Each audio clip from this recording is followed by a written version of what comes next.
Hi friends, welcome to Azad ICS academy. Friends, ನಾವು ಇಂದಿನಿಂದ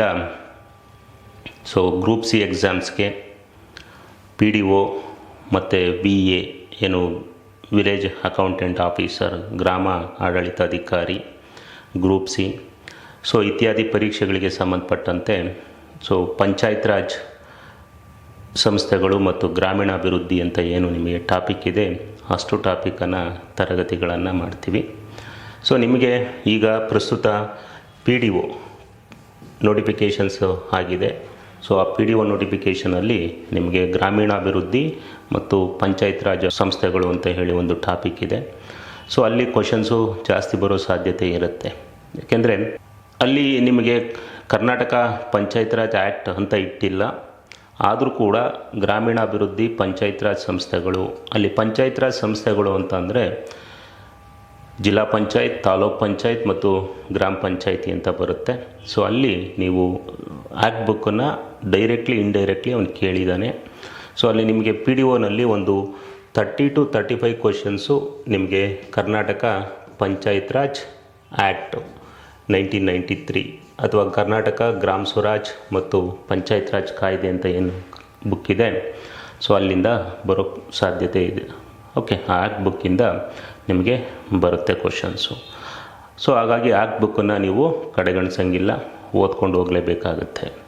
ಅದೇ ಥರ ಈ ಪಂಚಾಯತ್ ರಾಜ್ ಆ್ಯಕ್ಟನ್ನು ನಿಮಗೆ VA ಅಲ್ಲೂ ಕೂಡ VAO ಏನು ವಿಲೇಜ್ ಅಡ್ಮಿನಿಸ್ಟ್ರೇಟಿವ್ ಆಫೀಸರ್ ಅಂತ ಹೇಳಿ ಗ್ರಾಮ ಆಡಳಿತಾಧಿಕಾರಿ ಅಂತ ಇದೆ, ಅಲ್ಲೂ ಕೂಡ ಗ್ರಾಮೀಣಾಭಿವೃದ್ಧಿ ಪಂಚಾಯತ್ ರಾಜ್ ಸಂಸ್ಥೆಗಳು ಅಂತ ಇದೆ, ಅಲ್ಲೂ ಕೂಡ ನಿಮಗೆ ಕೇಳ್ತಾರೆ ಕರ್ನಾಟಕ ಪಂಚಾಯತ್ ರಾಜ್ ಆ್ಯಕ್ಟನ್ನು. ನೆಕ್ಸ್ಟು ಇನ್ನು ಗ್ರೂಪ್ ಸಿನಲ್ಲೂ ಕೂಡ ಸಾಮಾನ್ಯವಾಗಿ ಇಟ್ಟಿದ್ದಾನೆ ಗ್ರಾಮೀಣಾಭಿವೃದ್ಧಿ ಮತ್ತು ಪಂಚಾಯತ್ ರಾಜ್ ಸಂಸ್ಥೆಗಳು ಅಂತ. ಇನ್ನು FDA SDA ಎಲ್ಲ ಎಕ್ಸಾಮ್ಸಲ್ಲೂ ಕೂಡ ಈಗ ಒಂದು ಟ್ರೆಂಡ್ ಆಗಿದೆ ಕರ್ನಾಟಕ ಪಂಚಾಯತ್ ರಾಜ್ ಆ್ಯಕ್ಟ್ ಮೇಲೆ ಕ್ವಶನ್ ಕೇಳೋಕ್ಕೆ. ಓಕೆ, ಎಲ್ಲ ಎಕ್ಸಾಮ್ಸಲ್ಲೂ ಕೂಡ ಈಗ ಆಲ್ಮೋಸ್ಟ್ ಒಂದು 5 to 6 ಕ್ವಶನ್ಸು ಬರ್ತಾ ಇದೆ. ಮೊನ್ನೆ ನಡೆದ ಕಮರ್ಷಿಯಲ್ ಟ್ಯಾಕ್ಸ್ ಇನ್ಸ್ಪೆಕ್ಟರ್ ಎಕ್ಸಾಮಲ್ಲೂ ಕೂಡ ಕೇಳಿದರು. ಈ ಎಲ್ಲವನ್ನು ಹಿನ್ನೆಲೆಯಲ್ಲಿ ಇಟ್ಕೊಂಡು ನಾನು ನಿಮಗೆ ಕರ್ನಾಟಕ ಪಂಚಾಯತ್ ರಾಜ್ ಆ್ಯಕ್ಟ್ 1993 ಎಂಟೈರ್ ಕರ್ನಾಟಕ ಪಂಚಾಯತ್ ರಾಜಲ್ಲಿ ನಮಗೆ 321 ಸೆಕ್ಷನ್ಸ್ ಬರುತ್ತೆ, 321 ಪ್ರಕರಣಗಳು ಆ್ಯಂಡ್ 4 ಶೆಡ್ಯೂಲ್ಸ್, 4 ಅನುಸೂಚಿಗಳು ಬರುತ್ತೆ. ಓಕೆ, ಆ್ಯಂಡ್ ಅಧ್ಯಾಯಗಳು ಪಾರ್ಟ್ 19 ಅಧ್ಯಾಯಗಳು ಬರುತ್ತೆ. ಅಷ್ಟನ್ನು ನಾನು ನಿಮಗೆ ಮಾಡಲ್ಲ, ನಿಮ್ಮ PDO VAO ಗ್ರೂಪ್ ಸಿ ಮತ್ತು FDA ಇತ್ಯಾದಿ ಎಕ್ಸಾಮ್ಗಳಿಗೆ ಸಂಬಂಧಪಟ್ಟಂತೆ ಎಷ್ಟು ಬೇಕೋ ಅಷ್ಟನ್ನು ಕಂಪ್ಲೀಟಾಗಿ ನಾನು ತರಗತಿಗಳನ್ನು ಮಾಡ್ತಾಯಿದ್ದೀನಿ. ಆಸಕ್ತರು ನಮ್ಮ ಆಜಾದ್ ICS ಅಕಾಡೆಮಿ ಆ್ಯಪಲ್ಲಿ ಈ ತರಗತಿಗಳು ಆನ್ಲೈನ್ ರೆಕಾರ್ಡೆಡ್ ವಿಡಿಯೋಸು ನಿಮಗೆ ಸಿಗುತ್ತೆ. ಸಂಪರ್ಕಿಸ್ಬೋದು ನಮ್ಮ ಸಂಸ್ಥೆನ. ಅದೇ ಥರ ನಾವು ಕೋಆಪ್ರೇಟಿವ್ ಮೂವ್ಮೆಂಟ್, ಸಹಕಾರ ಚಳುವಳಿ, ಅದಕ್ಕೆ ಸಂಬಂಧಪಟ್ಟಂಥ ತರಗತಿಗಳನ್ನು ಕೂಡ ಮಾಡ್ತೀವಿ. And land revenue act, Karnataka land revenue act ಅಥವಾ ಲ್ಯಾಂಡ್ ರೀಫಾರ್ಮ್ಸ್, ಭೂ ಸುಧಾರಣೆಗಳು ಮತ್ತು ಕರ್ನಾಟಕ ಲ್ಯಾಂಡ್ ರೆವಿನ್ಯೂ ಆ್ಯಕ್ಟು ನಿಮ್ಮ PDOನಲ್ಲೂ ಇದೆ. ಅದೇ ಥರ VAOನಲ್ಲೂ ಕೂಡ ವಿಲೇಜ್ ಅಡ್ಮಿನಿಸ್ಟ್ರೇಟಿವ್ ಆಫೀಸರಲ್ಲೂ ಅದರಲ್ಲೂ ಕೂಡ ನೀವು, ಏಕೆಂದರೆ ಅಲ್ಲಿ ವರ್ಕ್ ಮಾಡೋದು ಅದೇ ಆಗಿರೋದ್ರಿಂದ ಅಲ್ಲಿ ಕೇಳೋ ಸಾಧ್ಯತೆಗಳಿರುತ್ತೆ. ಇನ್ನು ಗ್ರೂಪ್ ಸಿನಲ್ಲೂ ಕೂಡ ಭೂ ಸುಧಾರಣೆಗಳನ್ನ ಇಟ್ಟಿದ್ದಾನೆ, ಅಂದರೆ ಸ್ವಾತಂತ್ರ್ಯೋತ್ತರ ಕಾಲದಲ್ಲಿ ಭೂ ಸುಧಾರಣೆಗಳು ಅಂತ ಅದಕ್ಕೆ ಸಂಬಂಧಪಟ್ಟಂತೆ ತರಗತಿಗಳನ್ನು ಮಾಡ್ತೀವಿ. ಮತ್ತು ಇಂಡಿಯನ್ ಸೊಸೈಟಿ, ಭಾರತೀಯ ಸಮಾಜದ ಬೆಳವಣಿಗೆ ಅಂತ ಏನಿದೆ ಅಷ್ಟೂ ಕೂಡ ನಮ್ಮ ಆ್ಯಪಲ್ಲಿ ಸಿಗುತ್ತೆ. ಅದೇ ಥರ ಕನ್ನಡ ಸಂವಹನ ಪತ್ರಿಕೆ, ಸಾಮಾನ್ಯ Kannada, English and also computer, ಎಲ್ಲ ಕೋರ್ಸ್ಗಳು ನಮ್ಮ ಆಜಾದ್ ICS ಅಕಾಡೆಮಿ ಆ್ಯಪ್ನಲ್ಲಿ ನಿಮಗೆ ಸಿಗುತ್ತೆ. ಓಕೆ, ಎಲ್ಲ ಎಕ್ಸಾಮ್ಸ್ಗೆ ಸಂಬಂಧಪಟ್ಟಂತೆ ನಾವು we provide recorded videos.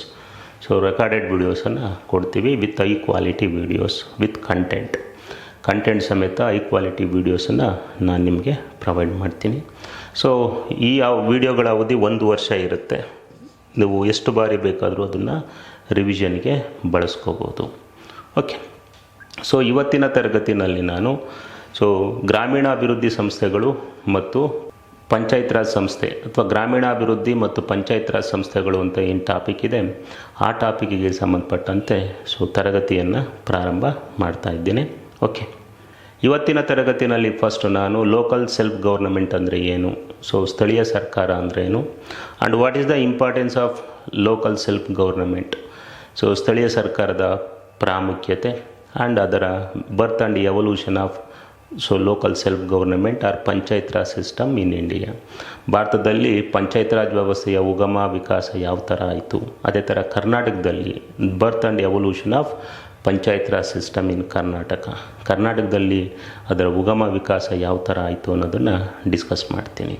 Okay, first ಸ್ಥಳೀಯ ಸರ್ಕಾರ ಅಂದ್ರೇನು, ಅದರ ಮೀನಿಂಗ್ ಅಂದ್ರೇನು, ಭಾರತದಲ್ಲಿ ಪಂಚಾಯತ್ ರಾಜ್ ವ್ಯವಸ್ಥೆ ಪ್ರಾಚೀನ ಕಾಲದಲ್ಲಿ ಯಾವ ಥರ ಇತ್ತು, ಮಿಡಿವಲ್ ಪೀರಿಯಡಲ್ಲಿ ಯಾವ ಥರ ಇತ್ತು, ಮಾಡರ್ನ್ ಪೀರಿಯಡಲ್ಲಿ ಡ್ಯೂರಿಂಗ್ ಬ್ರಿಟಿಷ್ ಪೀರಿಯಡಲ್ಲಿ ಯಾವ ಥರ ಇತ್ತು, ಅದನ್ನು we discuss one by one. ತರಗತಿಗಳು ಕನ್ನಡ ಮತ್ತು ಇಂಗ್ಲೀಷ್ ಮಾಧ್ಯಮದಲ್ಲಿರುತ್ತೆ. ಓಕೆ, ಇಂಗ್ಲೀಷ್ ಮಾಧ್ಯಮದವರು ಕೂಡ ತರಗತಿಗಳನ್ನು ನೀವು ಪರ್ಚೇಸ್ ಮಾಡ್ಬೋದು. ಓಕೆ, ಫಸ್ಟ್ ವಿ ಡಿಸ್ಕಸ್ ಭಾರತದಲ್ಲಿ ಪಂಚಾಯತ್ ರಾಜ್ ವ್ಯವಸ್ಥೆ.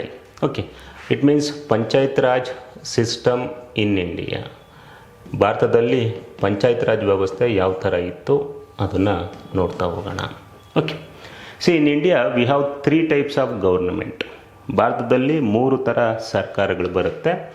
ಒಂದು ಕೇಂದ್ರ ಸರ್ಕಾರ, that is central government. Okay, below central government we have state government, ರಾಜ್ಯ ಸರ್ಕಾರ. ಓಕೆ, ಆ್ಯಂಡ್ ಸ್ಥಳೀಯ ಸರ್ಕಾರ, ಅದ್ರ ಕೆಳಗಡೆ ನಮಗೆ ಸ್ಥಳೀಯ ಸರ್ಕಾರ ಅಂತ ಹೇಳಿ ಬರುತ್ತೆ. ಓಕೆ, ಭಾರತದಲ್ಲಿ 3 ಹಂತದ ರಾಜಕೀಯ ವ್ಯವಸ್ಥೆ ಇದೆ. We have 3 tier government system in India. ಒಂದು central government, state government and local government, ಸ್ಥಳೀಯ ಸರ್ಕಾರ ಅಂತ ಹೇಳಿ ಕರೀತಾರೆ. ಇನ್ನು ಸ್ಥಳೀಯ ಸರ್ಕಾರ ಲೋಕಲ್ ಗೌರ್ನಮೆಂಟಲ್ಲಿ, ಈ ಲೋಕಲ್ ಗೌರ್ನಮೆಂಟಲ್ಲಿ we have 2 types of government. ಸ್ಥಳೀಯ ಸರ್ಕಾರಗಳಲ್ಲಿ 2 ಥರ ಸ್ಥಳೀಯ ಸರ್ಕಾರ ಇದೆ. ರೂರಲ್ ಲೋಕಲ್ ಗೌರ್ನಮೆಂಟ್, ಓಕೆ, ಗ್ರಾಮೀಣ ಸ್ಥಳೀಯ ಸರ್ಕಾರ ಆ್ಯಂಡ್ ಅರ್ಬನ್ ಲೋಕಲ್ ಗೌರ್ನಮೆಂಟ್, ನಗರ ಸ್ಥಳೀಯ ಸರ್ಕಾರ. ಗ್ರಾಮೀಣ ಸ್ಥಳೀಯ ಸರ್ಕಾರ ಮತ್ತು ನಗರ ಸ್ಥಳೀಯ ಸರ್ಕಾರ ಅಂತ ಬರುತ್ತೆ. In rural local government we have again 3 types of governments. ಅದರಲ್ಲಿ ಮತ್ತೆ 3 ಹಂತದ ಸರ್ಕಾರಗಳು ಬರುತ್ತೆ. At district level we have zilla panchayat, at taluk level we have taluk panchayat and at village level we have gram panchayat. ಜಿಲ್ಲಾ ಮಟ್ಟದಲ್ಲಿ ಜಿಲ್ಲಾ ಪಂಚಾಯತಿ ಬರುತ್ತೆ, ತಾಲೂಕು ಮಟ್ಟದಲ್ಲಿ ತಾಲೂಕ್ ಪಂಚಾಯತಿ, ಗ್ರಾಮ ಮಟ್ಟದಲ್ಲಿ ಗ್ರಾಮ ಪಂಚಾಯತಿ. ಅದೇ ಥರ ಅರ್ಬನ್ ಲೋಕಲ್ ಗೌರ್ನಮೆಂಟಲ್ಲೂ ವಿ ಹ್ಯಾವ್ 3 ಟೈಪ್ಸ್. ನಗರ ಸ್ಥಳೀಯ ಸಂಸ್ಥೆಗಳಲ್ಲೂ ಕೂಡ 3. ಬಾಟಮ್ ಲೆವೆಲಲ್ಲಿ ಪುರಸಭಾ ಅಥವಾ ಪಟ್ಟಣ ಪಂಚಾಯಿತಿ ಬರುತ್ತೆ, ಅಥವಾ ಇಂಡಸ್ಟ್ರಿಯಲ್ ಏರಿಯಾ ಬರುತ್ತೆ, ನಗರಸಭಾ, ನಗರ ಪಾಲಿಕೆ. ಈ ಥರ ನಗರ ಸ್ಥಳೀಯ ಸಂಸ್ಥೆಗಳಲ್ಲೂ ಕೂಡ ನಮಗೆ ಅನೇಕ ಹಂತಗಳ ಸರ್ಕಾರಗಳು ಬರುತ್ತೆ. For us rural local bodies important, ಗ್ರಾಮೀಣ ಸ್ಥಳೀಯ ಸರ್ಕಾರಗಳು ಇಂಪಾರ್ಟೆಂಟು. ಯಾಕೆಂದರೆ ನಿಮಗೆ ಎಕ್ಸಾಮಲ್ಲಿರೋದು ಗ್ರಾಮೀಣ ಅಭಿವೃದ್ಧಿ ಮತ್ತು ಪಂಚಾಯತ್ ರಾಜ್ ಸಂಸ್ಥೆಗಳು. ಹಾಗಾಗಿ ನಾವು ರೂರಲ್ ಲೋಕಲ್ ಬಾಡೀಸ್ನ ನೋಡೋಣ. In India I told you we have 3 tiers of government. Central government, below which we have state government and under which we have local government, ಸ್ಥಳೀಯ ಸರ್ಕಾರ ಅಂತ ಹೇಳಿ ಕರಿತೀವಿ. ಕರ್ನಾಟಕದಲ್ಲಿ ರೂರಲ್ ಲೋಕಲ್ ಗೌರ್ನಮೆಂಟನ್ನು ಪಂಚಾಯತ್ ರಾಜ್ ಅಂತ ಹೇಳಿ ಕರೀತಾರೆ. Not only in Karnataka, in ಇಂಡಿಯಾದಲ್ಲಿ ರೂರಲ್ ಲೋಕಲ್ ಗೌರ್ನಮೆಂಟನ್ನು ಪಂಚಾಯತ್ ರಾಜ್ ಅಂತ ಹೇಳಿ ಕರೀತಾರೆ. ದಿಸ್ ಪಂಚಾಯತ್ ರಾಜ್ ಸಿಸ್ಟಮ್, ಈ ಪಂಚಾಯತ್ ರಾಜ್ ಸಂಸ್ಥೆ good example for administration decentralisation. ಇದು ಅಧಿಕಾರ ವಿಕೇಂದ್ರೀಕರಣಕ್ಕೆ ಹೆಸರಾಗುತ್ತೆ. Okay, good example for power decentralisation. ಏಕೆಂದರೆ 3 ಹಂತಗಳ ಸರ್ಕಾರಗಳಿದ್ದಾವೆ. Under article 246 we have devolution of power, ಅಧಿಕಾರ ವಿಭಜನೆಯ ಬಗ್ಗೆ ಹೇಳುತ್ತೆ ಆರ್ಟಿಕಲ್ 246. ಅದೇ ಥರ ಏನು ಸೆಂಟ್ರಲ್ ಲೀಸ್ಟ್ ಅಂತ ಹೇಳುತ್ತೆ, ಸ್ಟೇಟ್ ಲೀಸ್ಟ್ ಅಂತ ಹೇಳುತ್ತೆ, and also we have concurrent list, ಕೇಂದ್ರ ಪಟ್ಟಿ, ರಾಜ್ಯ ಪಟ್ಟಿ ಮತ್ತು ಸಮವರ್ತಿ ಪಟ್ಟಿ. ಅಲ್ಲಿ ಅಧಿಕಾರ ವಿಕೇಂದ್ರೀಕರಣ ಆಗಿರೋದನ್ನು ನಾವು ನೋಡ್ತೀವಿ. ಅದೇ ಥರ ಕೇಂದ್ರ ಸರ್ಕಾರ ರಾಜ್ಯ ಸರ್ಕಾರಕ್ಕೆ ಕೆಲವು ಅಧಿಕಾರಗಳನ್ನು ಕೊಟ್ಟಿದೆ. ರಾಜ್ಯ ಸರ್ಕಾರ ಸ್ಥಳೀಯ ಸರ್ಕಾರಗಳಿಗೆ ಕೆಲವು ಅಧಿಕಾರಗಳನ್ನು ಕೊಟ್ಟಿರುತ್ತೆ. ಅಂದರೆ ಕೇಂದ್ರ ಸರ್ಕಾರ ರಾಜ್ಯ ಸರ್ಕಾರಕ್ಕೆ ಕೊಟ್ಟ ಕೆಲವು ಅಧಿಕಾರಗಳನ್ನು ರಾಜ್ಯ ಸರ್ಕಾರ ಸ್ಥಳೀಯ ಸರ್ಕಾರಕ್ಕೆ ಕೊಟ್ಟಿರುತ್ತೆ. In panchayat raj in India it comes under state list, ರಾಜ್ಯ ಪಟ್ಟಿನಲ್ಲಿ ಬರುತ್ತೆ, ಹಾಗಾಗಿ ಆಯಾ ರಾಜ್ಯ ಸರ್ಕಾರಗಳು ಥ್ರೂ ದೇರ್ ಲಾಸ್, ಕಾನೂನಿನ ಮೂಲಕ ಪಂಚಾಯತ್ ರಾಜ್ ವ್ಯವಸ್ಥೆಯನ್ನು ಸ್ಥಾಪನೆ ಮಾಡ್ಕೋತವೆ. ಫಾರ್ ಎಕ್ಸಾಂಪಲ್ ಇನ್ ಕರ್ನಾಟಕ, ಕರ್ನಾಟಕದಲ್ಲಿ panchayat raj system established under Karnataka panchayat raj act 1993. Karnataka panchayat raj ಕಾಯ್ದೆ 1993 ಅಂಡರಲ್ಲಿ ಎಸ್ಟಾಬ್ಲಿಷ್ ಮಾಡ್ಕೋತೀವಿ. ಹಾಗಾಗಿ this local government good example for administrative decentralisation, ಆಡಳಿತ ವಿಕೇಂದ್ರೀಕರಣಕ್ಕೆ ಹೆಸರಾಗಿರುತ್ತೆ. ಯಾಕೆಂದರೆ ಎಲ್ಲ ಕೆಲಸಗಳನ್ನು ಕೇಂದ್ರ ಸರ್ಕಾರ ರಾಜ್ಯ ಸರ್ಕಾರಗಳೇ ಮಾಡಲಿಕ್ಕಾಗಲ್ಲ. ಕೇಂದ್ರ ಸರ್ಕಾರ ರಾಜ್ಯ ಸರ್ಕಾರದ ಜೊತೆ ಕೆಲವು ಜವಾಬ್ದಾರಿಗಳನ್ನು ಹಂಚಿಕೆ ಮಾಡಿಕೊಳ್ಳುತ್ತೆ. ಅದೇ ಥರ ಕೇಂದ್ರ ಸರ್ಕಾರ ಕೊಟ್ಟಂಥ ಕಾರ್ಯಗಳನ್ನು ರಾಜ್ಯ ಸರ್ಕಾರ ಪಂಚಾಯತ್ ರಾಜ್ ವ್ಯವಸ್ಥೆಗೆ ಕೊಟ್ಟಿರುತ್ತೆ. ಓಕೆ, ಹಾಗಾಗಿ it is good example for administration decentralisation, ಅಧಿಕಾರ ವಿಕೇಂದ್ರೀಕರಣಕ್ಕೆ ಹೆಸರಾಗುತ್ತೆ. And also good example for financial decentralisation. ಅಧಿಕಾರ ವಿಕೇಂದ್ರೀಕರಣ, ಅದೇ ಥರ ಹಣಕಾಸು ವಿಕೇಂದ್ರೀಕರಣಕ್ಕೂ ಕೂಡ ಇದು ಹೆಸರಾಗುತ್ತೆ. ಏಕೆಂದರೆ ಹಣಕಾಸು ವಿಕೇಂದ್ರೀಕರಣವನ್ನು ನೋಡ್ತೀವಿ. ಇಲ್ಲಿ ಪಂಚಾಯತ್ ರಾಜ್ ಸಂಸ್ಥೆಗಳಿಗೆ panchayat raj system also empowered to collect tax, impose tax and collect tax. Panchayat raj ಸಂಸ್ಥೆಗಳಿಗೆ ತೆರಿಗೆ ಹಾಕೋದಕ್ಕೆ, ವಸೂಲಿ ಮಾಡೋದಕ್ಕೆ ಅಧಿಕಾರನ ಕೊಟ್ಟಾಗಿದೆ. ಅದರಿಂದ they can generate their own resources, they can mobilise their own resources. ಅವುಗಳ ಸಂಪನ್ಮೂಲವನ್ನು ಕ್ರೋಢೀಕರಿಸ್ಕೊಳ್ಳೋದಕ್ಕೆ ಅವಕಾಶ ಇರುತ್ತೆ. ಫಾರ್ ಎಕ್ಸಾಂಪಲ್ ಪಂಚಾಯತ್ ರಾಜ್ ಸಿಸ್ಟಮಲ್ಲಿ ಐ ಟೋಲ್ಡ್ ಯು, ಜಿಲ್ಲಾ ಪಂಚಾಯಿತಿ ಇದೆ, ತಾಲೂಕ್ ಪಂಚಾಯಿತಿ ಇದೆ, ಗ್ರಾಮ ಪಂಚಾಯಿತಿ ಇದೆ. Under section 199 of Karnataka panchayat raj act, Karnataka panchayat ರಾಜ್ನ ಸೆಕ್ಷನ್ 199 ಪ್ರಕಾರ this gram panchayat empowered to collect tax, impose and collect tax. 199 section ಪ್ರಕಾರ ಶೆಡ್ಯೂಲ್ 4 ಅನ್ನಲ್ಲಿ ಬರುತ್ತೆ. ಗ್ರಾಮ ಪಂಚಾಯತಿಗೆ ತೆರಿಗೆ ಹಾಕೋದಕ್ಕೆ, ತೆರಿಗೆ ವಸೂಲಿ ಮಾಡೋದಕ್ಕೆ ಅಧಿಕಾರವನ್ನು ನೀಡಲಾಗಿದೆ. ಹಾಗಾಗಿ ಮನೆ ತೆರಿಗೆನ ಹಾಕ್ತವೆ, ಬಿಲ್ಡಿಂಗ್ ಟ್ಯಾಕ್ಸ್ನ ಹಾಕ್ತವೆ. ಅದೇ ಥರ ಸೈಟ್ ಟ್ಯಾಕ್ಸ್, ನಿವೇಶನಕ್ಕೆ ತೆರಿಗೆಗಳನ್ನು ಹಾಕ್ತವೆ. ಅದೇ ಥರ they can impose and collect tariff, ಸುಂಕವನ್ನು ಹಾಕ್ತವೆ. They can impose and collect fines, ದಂಡವನ್ನು ಹಾಕ್ತವೆ. And they can gram panchayat also empowered to impose and collect some licence fees. ಕೆಲವೊಂದಕ್ಕೆ ಲೈಸೆನ್ಸನ್ನು ಕೊಟ್ಟು ಲೈಸೆನ್ಸ್ ಫೀಸನ್ನು ಹಾಕ್ತವೆ, ಪರವಾನಗಿ ಶುಲ್ಕವನ್ನು ಹಾಕ್ತವೆ. ಅದೇ ಥರ ನೋಡಿ, ಇಂಡಿಯಾದಲ್ಲಿ ತೆರಿಗೆನ ಹಾಕೋದಕ್ಕೆ ಅಧಿಕಾರ ಇರೋದು ಕೇವಲ 4 ಸರ್ಕಾರಗಳಿಗೆ ಮಾತ್ರ. ಕೇಂದ್ರ ಸರ್ಕಾರಕ್ಕೆ ತೆರಿಗೆ ಹಾಕೋದಕ್ಕೆ ಅಧಿಕಾರ ಇದೆ, ರಾಜ್ಯ ಸರ್ಕಾರಗಳಿಗೆ ತೆರಿಗೆ ಹಾಕೋದಕ್ಕೆ ಅಧಿಕಾರ ಇದೆ. ಆ್ಯಂಡ್ ಇಲ್ಲಿ ಗ್ರಾಮ ಪಂಚಾಯತಿ ಮಾತ್ರ ತೆರಿಗೆಗಳನ್ನು ಹಾಕ್ತವೆ.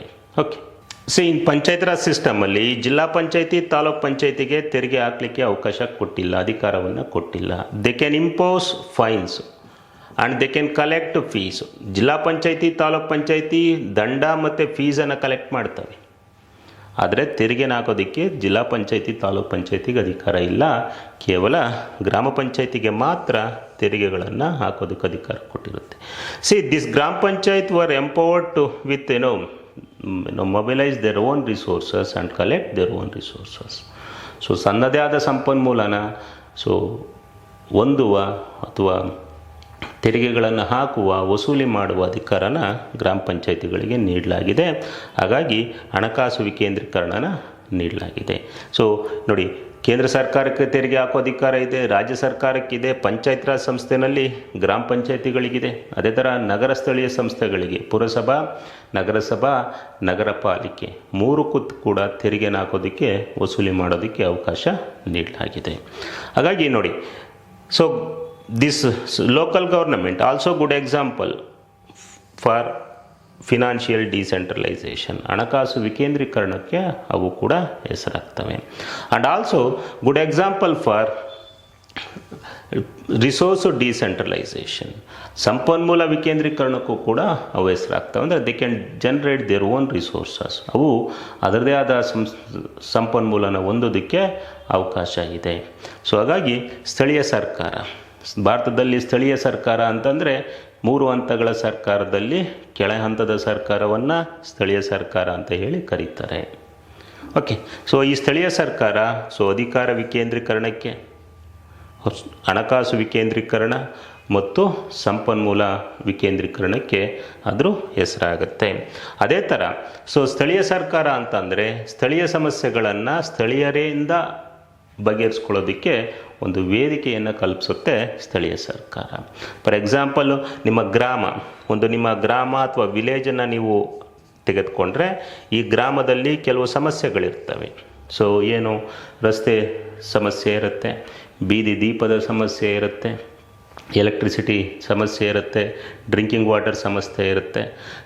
ಆ ಗ್ರಾಮದ ಸಮಸ್ಯೆಗಳನ್ನು ಕೇಂದ್ರ ಸರ್ಕಾರ, ರಾಜ್ಯ ಸರ್ಕಾರ ನಿವಾರಿಸೋದು ತುಂಬ ಡಿಲೇ ಪ್ರೋಸೆಸ್ಸು. ಫಾರ್ ಎಕ್ಸಾಂಪಲ್, ನಿಮ್ಮ ಹಳ್ಳಿನಲ್ಲಿ ಒಂದು ಬೀದಿ ದೀಪ ಇರಲ್ಲ, ಅದಕ್ಕೆ ಬೀದಿ ದೀಪ ಹಾಕ್ಸ್ಲಿಕ್ಕೆ ಸೆಂಟ್ರಲ್ ಗೌರ್ಮೆಂಟ್, ಸ್ಟೇಟ್ ಗೌರ್ಮೆಂಟಿಂದ ಅಪ್ರೂವಲ್ ತೆಗೆದುಕೋಬೇಕು ಅಂದರೆ it is very complicated and very delay process.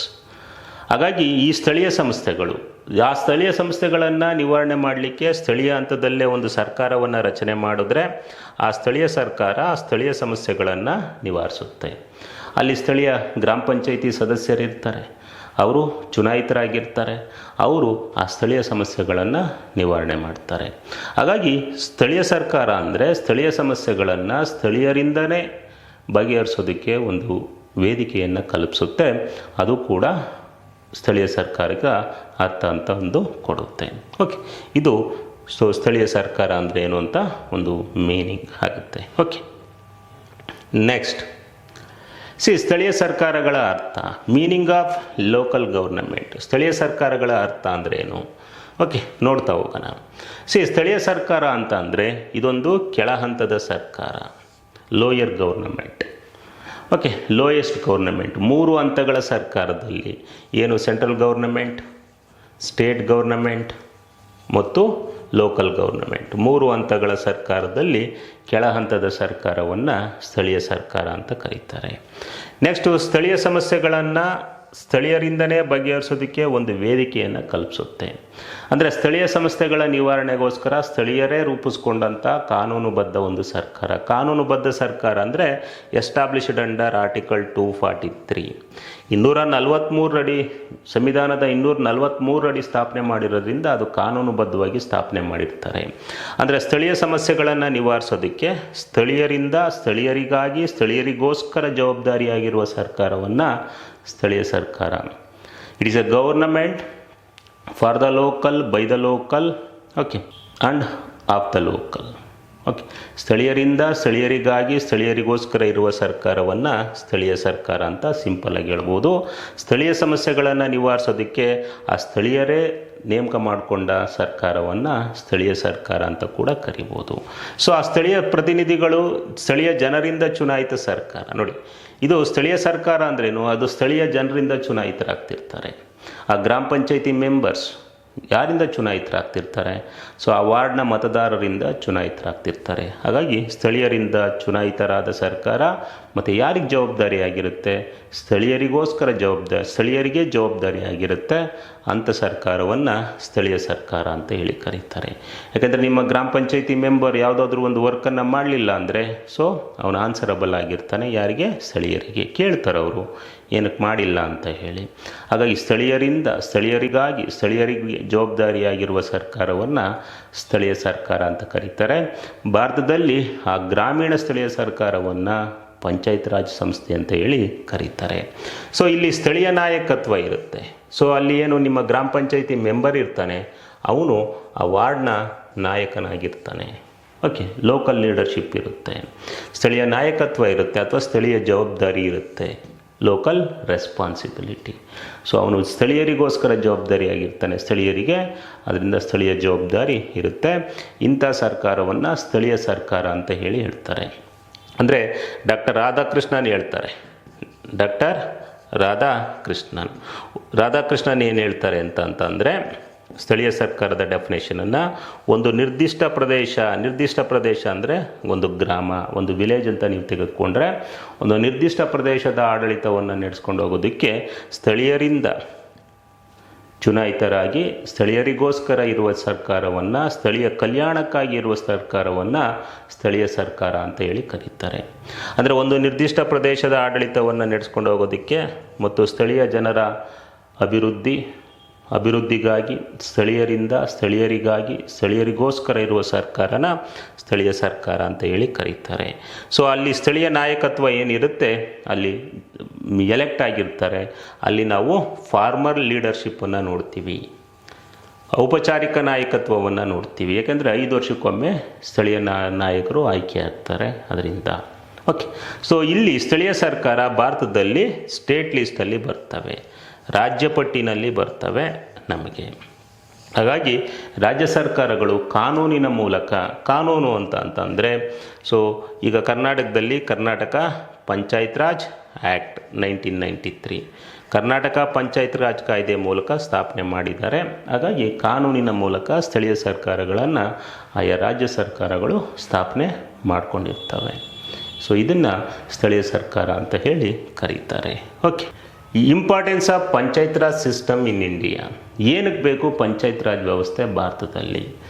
Panchayat raj ವ್ಯವಸ್ಥೆಯ ಪ್ರಾಮುಖ್ಯತೆ. What is the importance of role of panchayat raj system in India? ನಮಗೆ ಪಂಚಾಯತ್ ರಾಜ್ ವ್ಯವಸ್ಥೆ ಏನಕ್ಕೆ ಬೇಕು? ಸ್ಥಳೀಯ ಸರ್ಕಾರಗಳು ಏನಕ್ಕೆ ಬೇಕು? ಗ್ರಾಮ ಪಂಚಾಯತಿ ಏನಕ್ಕೆ ಬೇಕು? ತಾಲೂಕ್ ಪಂಚಾಯತಿ ಏನಕ್ಕೆ ಬೇಕು? ಜಿಲ್ಲಾ ಪಂಚಾಯತಿ ಏನಕ್ಕೆ ಬೇಕು? What is their role and importance? ಅದನ್ನು ನಾವು ನೋಡ್ತಾ ಹೋಗೋಣ. ಭಾರತದಲ್ಲಿ ಪಂಚಾಯತ್ ರಾಜ್ ವ್ಯವಸ್ಥೆಯ ಪ್ರಾಮುಖ್ಯತೆ, importance of panchayat raj system in India. So ಹಲವಾರು ಕಾರಣಗಳಿಂದ ನಮಗೆ ಪಂಚಾಯತ್ ರಾಜ್ ವ್ಯವಸ್ಥೆ ಭಾರತದಲ್ಲಿ ಬೇಕು. ಅದರಲ್ಲಿ ಫಸ್ಟ್ ಒನ್, ರಾಜಕೀಯ ನಾಯಕತ್ವ, ರಾಜಕೀಯ ತರಬೇತಿಯನ್ನು ನೀಡೋದಕ್ಕೆ. ರಾಜಕೀಯ ನಾಯಕತ್ವ ಮತ್ತು ರಾಜಕೀಯ ತರಬೇತಿ ಅಂದರೆ ಪೊಲಿಟಿಕಲ್ ಲೀಡರ್ಶಿಪ್ ಆ್ಯಂಡ್ ಪೊಲಿಟಿಕಲ್ ಟ್ರೈನಿಂಗಿಗೋಸ್ಕರ ನಮಗೆ ಪಂಚಾಯತ್ ರಾಜ್ ವ್ಯವಸ್ಥೆ ಬೇಕಾಗುತ್ತೆ. ರಾಜಕೀಯ ನಾಯಕತ್ವ ಅಂತಂದ್ರೇನು? ಆ ಗ್ರಾಮೀಣ ಭಾಗದ ಜನರಿಗೆ ರಾಜಕೀಯ ನಾಯಕತ್ವವನ್ನು ಒದಗಿಸುತ್ತೆ, ತರಬೇತಿಯನ್ನು ಕೊಡುತ್ತೆ. ಆ ಗ್ರಾಮದ ಜನ ಗ್ರಾಮ ಪಂಚಾಯತಿ ಚುನಾವಣೆಯಲ್ಲಿ ಪಾರ್ಟಿಸಿಪೇಟ್ ಮಾಡ್ತಾರೆ, ತಾಲೂಕ್ ಪಂಚಾಯತಿ ಚುನಾವಣೆಯಲ್ಲಿ ಭಾಗವಹಿಸ್ತಾರೆ, ಜಿಲ್ಲಾ ಪಂಚಾಯತಿ ಚುನಾವಣೆಯಲ್ಲಿ ಭಾಗವಹಿಸ್ತಾರೆ. ಅದೇ ಥರ ಗ್ರಾಮ ಪಂಚಾಯತಿಯ ವಾರ್ಡ್ ಸಭೆ, ಜನವಸತಿ ಸಭೆ, ಗ್ರಾಮ ಸಭೆಗಳಲ್ಲಿ ಭಾಗವಹಿಸ್ತಾರೆ. ಇದರಿಂದ ರಾಜಕೀಯ ನಾಯಕತ್ವ, ರಾಜಕೀಯ ತರಬೇತಿ ಅವರಿಗೆ ಸಿಗುತ್ತೆ. ಎಷ್ಟೋ ಜನ ಕೆಳ ಹಂತದಿಂದ ಬಂದು ಮೇಲಂತದ ನಾಯಕರಾಗಿರೋದನ್ನು ನಾವು ಭಾರತೀಯ ರಾಜಕೀಯ ಪದ್ಧತಿನಲ್ಲಿ ನಾವು ನೋಡ್ತೀವಿ. ಫಾರ್ ಎಕ್ಸಾಂಪಲ್, ದೇವೇಗೌಡರು ತುಂಬ ಕೆಳ ಹಂತದಿಂದ ಬಂದು ಪ್ರಧಾನಿಯಾದರು. ಅದೇ ಥರ ಯಡಿಯೂರಪ್ಪ ಅವರು ಕೂಡ ತುಂಬ ಪುರಸಭಾ ಮೆಂಬರ್ ಆಗಿದ್ದವರು ಮುಖ್ಯಮಂತ್ರಿಗಳಾಗಿರೋದನ್ನು ನಾವು ನೋಡ್ತೀವಿ. ಹಾಗಾಗಿ ಪೊಲಿಟಿಕಲ್ ಲೀಡರ್ಶಿಪ್ ಮತ್ತು ಪೊಲಿಟಿಕಲ್ ಟ್ರೈನಿಂಗನ್ನು ಕೊಡುತ್ತೆ. ಏಕೆಂದರೆ ಅವರು ಸಭೆಯಲ್ಲಿ ಭಾಗವಹಿಸ್ತಾರೆ, ಚರ್ಚೆನಲ್ಲಿ, ಗ್ರಾಮ ಸಭೆ, ವಾರ್ಡ್ ಸಭೆ, ಜನವಸತಿ ಸಭೆ ಇದರಲ್ಲೆಲ್ಲ ಪಾರ್ಟಿಸಿಪೇಟ್ ಮಾಡ್ತಾರೆ. ಅವರಿಗೆ ರಾಜಕೀಯ ನಾಯಕತ್ವ, ರಾಜಕೀಯ ತರಬೇತಿಯನ್ನು ನೀಡುತ್ತೆ. ಅದರಿಂದ ನಮಗೆ ಪಂಚಾಯತ್ ರಾಜ್ ವ್ಯವಸ್ಥೆ ಬೇಕು, ಪ್ರಾಮುಖ್ಯತೆ ಪಡೆಯುತ್ತೆ. ಇನ್ನು ಸಾಮಾಜಿಕ ನ್ಯಾಯ, ಸೋಷಿಯಲ್ ಜಸ್ಟಿಸ್, ಸಾಮಾಜಿಕ ನ್ಯಾಯಕ್ಕೋಸ್ಕರ ಬೇಕು. ಇಲ್ಲಿ ನಮಗೆ ಫಾರ್ಮಲ್ ಲೀಡರ್ಶಿಪ್, ಎಲ್ಲ ಗ್ರಾಮ ಪಂಚಾಯತಿಯ ಸದಸ್ಯರು ಆಯ್ಕೆ ಆಗ್ತಾರೆ, ಎಲೆಕ್ಟೆಡ್ ಬೈ ದ ಪೀಪಲ್, ಆಯಾ ವಾರ್ಡಿನಿಂದ ಆಯ್ಕೆ ಆಗ್ತಾರೆ. ಇಲ್ಲಿ ಹೆರಿಡಿಟರಿ ಲೀಡರ್ಶಿಪ್ ಇಲ್ಲ, 5 ವರ್ಷಕ್ಕೊಮ್ಮೆ ಆಯ್ಕೆ ಆಗ್ತಾರೆ. ಎಲ್ಲರಿಗೂ ನಾಯಕತ್ವ ಸಿಗುತ್ತೆ. ಸಾಮಾಜಿಕ ನ್ಯಾಯದಲ್ಲಿ ನಾವು ನೋಡಿ SC, ST, OBC ಎಲ್ಲರಿಗೂ ನಾಯಕತ್ವ ಸಿಗುತ್ತೆ. ಅದೇ ಥರ ಮಹಿಳೆಯರು ಕೂಡ ಚುನಾವಣೆಯಲ್ಲಿ ಭಾಗವಹಿಸ್ಬೋದು. SC, ST, OBC ಅವರಿಗೆ ಆಯಾ ಜನಸಂಖ್ಯೆಗೆ ಅನುಗುಣವಾಗಿ ಮೀಸಲಾತಿನ ಕೊಡ್ತಾರೆ. 1/3 ರಿಸರ್ವೇಷನನ್ನು OBC ಅವ್ರಿಗೆ ನೀಡಲಾಗಿದೆ. ಮಹಿಳೆಯರಿಗೆ 50%, ಆರ್ಟಿಕಲ್ 243D ಏನು ಬರುತ್ತೆ, 243D ನಮಗೆ ಮೀಸಲಾತಿಯನ್ನು ಹೇಳುತ್ತೆ. ಅಂದರೆ ಎಲ್ಲರೂ ಕೂಡ SC, ST, OBC ಮಹಿಳೆಯರು ಕೂಡ 50% ಮಹಿಳೆಯರಿಗೆ ಮೀಸಲಾತಿಯನ್ನು ಕೊಡ್ತಾರೆ. ನಿಮ್ಮ ಗ್ರಾಮ ಪಂಚಾಯತಿನಲ್ಲಿ 20 ಜನ ಸದಸ್ಯರಿದ್ದಾರೆ ಅಂದರೆ ಅದರಲ್ಲಿ ಅರ್ಧದಷ್ಟು 50%, 10 ಜನ ಸದಸ್ಯರು ಮಹಿಳೆಯರೇ ಆಗಿರ್ತಾರೆ. ಹಾಗಾಗಿ ಎಲ್ಲರಿಗೂ ಕೂಡ ನಾಯಕತ್ವ ಸಿಗುತ್ತೆ. ಹಾಗಾಗಿ ಸಾಮಾಜಿಕ ನ್ಯಾಯಕ್ಕೋಸ್ಕರ ಅದು ನಮಗೆ ಬೇಕಾಗಿದೆ. ಅದೇ ಥರ ಸ್ಥಳೀಯ ಸಮಸ್ಯೆಗಳಿಗೆ ಶೀಘ್ರ ಪರಿಹಾರ. Okay, to solve local problems, ಸ್ಥಳೀಯ ಸಮಸ್ಯೆಗಳನ್ನು ಶೀಘ್ರವಾಗಿ. ಈಗ ಸ್ಥಳೀಯ ಸಮಸ್ಯೆಗಳು ಅಂತಂದ್ರೇನು, ನಿಮ್ಮ ಗ್ರಾಮದಲ್ಲಿ ಕುಡಿಯೋ ನೀರಿನ ಸಮಸ್ಯೆ ಇರುತ್ತೆ, ವಿದ್ಯುತ್ ದೀಪದ ಸಮಸ್ಯೆ ಇರುತ್ತೆ, ಚರಂಡಿ ಸಮಸ್ಯೆ ಇರುತ್ತೆ, ರಸ್ತೆ ಸಮಸ್ಯೆ ಇರುತ್ತೆ. ಇಂಥವುಗಳನ್ನು ಕೇಂದ್ರ ಸರ್ಕಾರ ರಾಜ್ಯ ಸರ್ಕಾರ ಎಲ್ಲೋ ದೂರದಲ್ಲಿರುತ್ತೆ. ಕೇಂದ್ರ ಸರ್ಕಾರ ರಾಜ್ಯ ಸರ್ಕಾರಗಳು ಅವುಗಳನ್ನು ಬಂದು ನಿವಾರಣೆ ಮಾಡೋದು ತುಂಬ ಡಿಲೇ ಪ್ರೋಸೆಸ್ ಆಗುತ್ತೆ.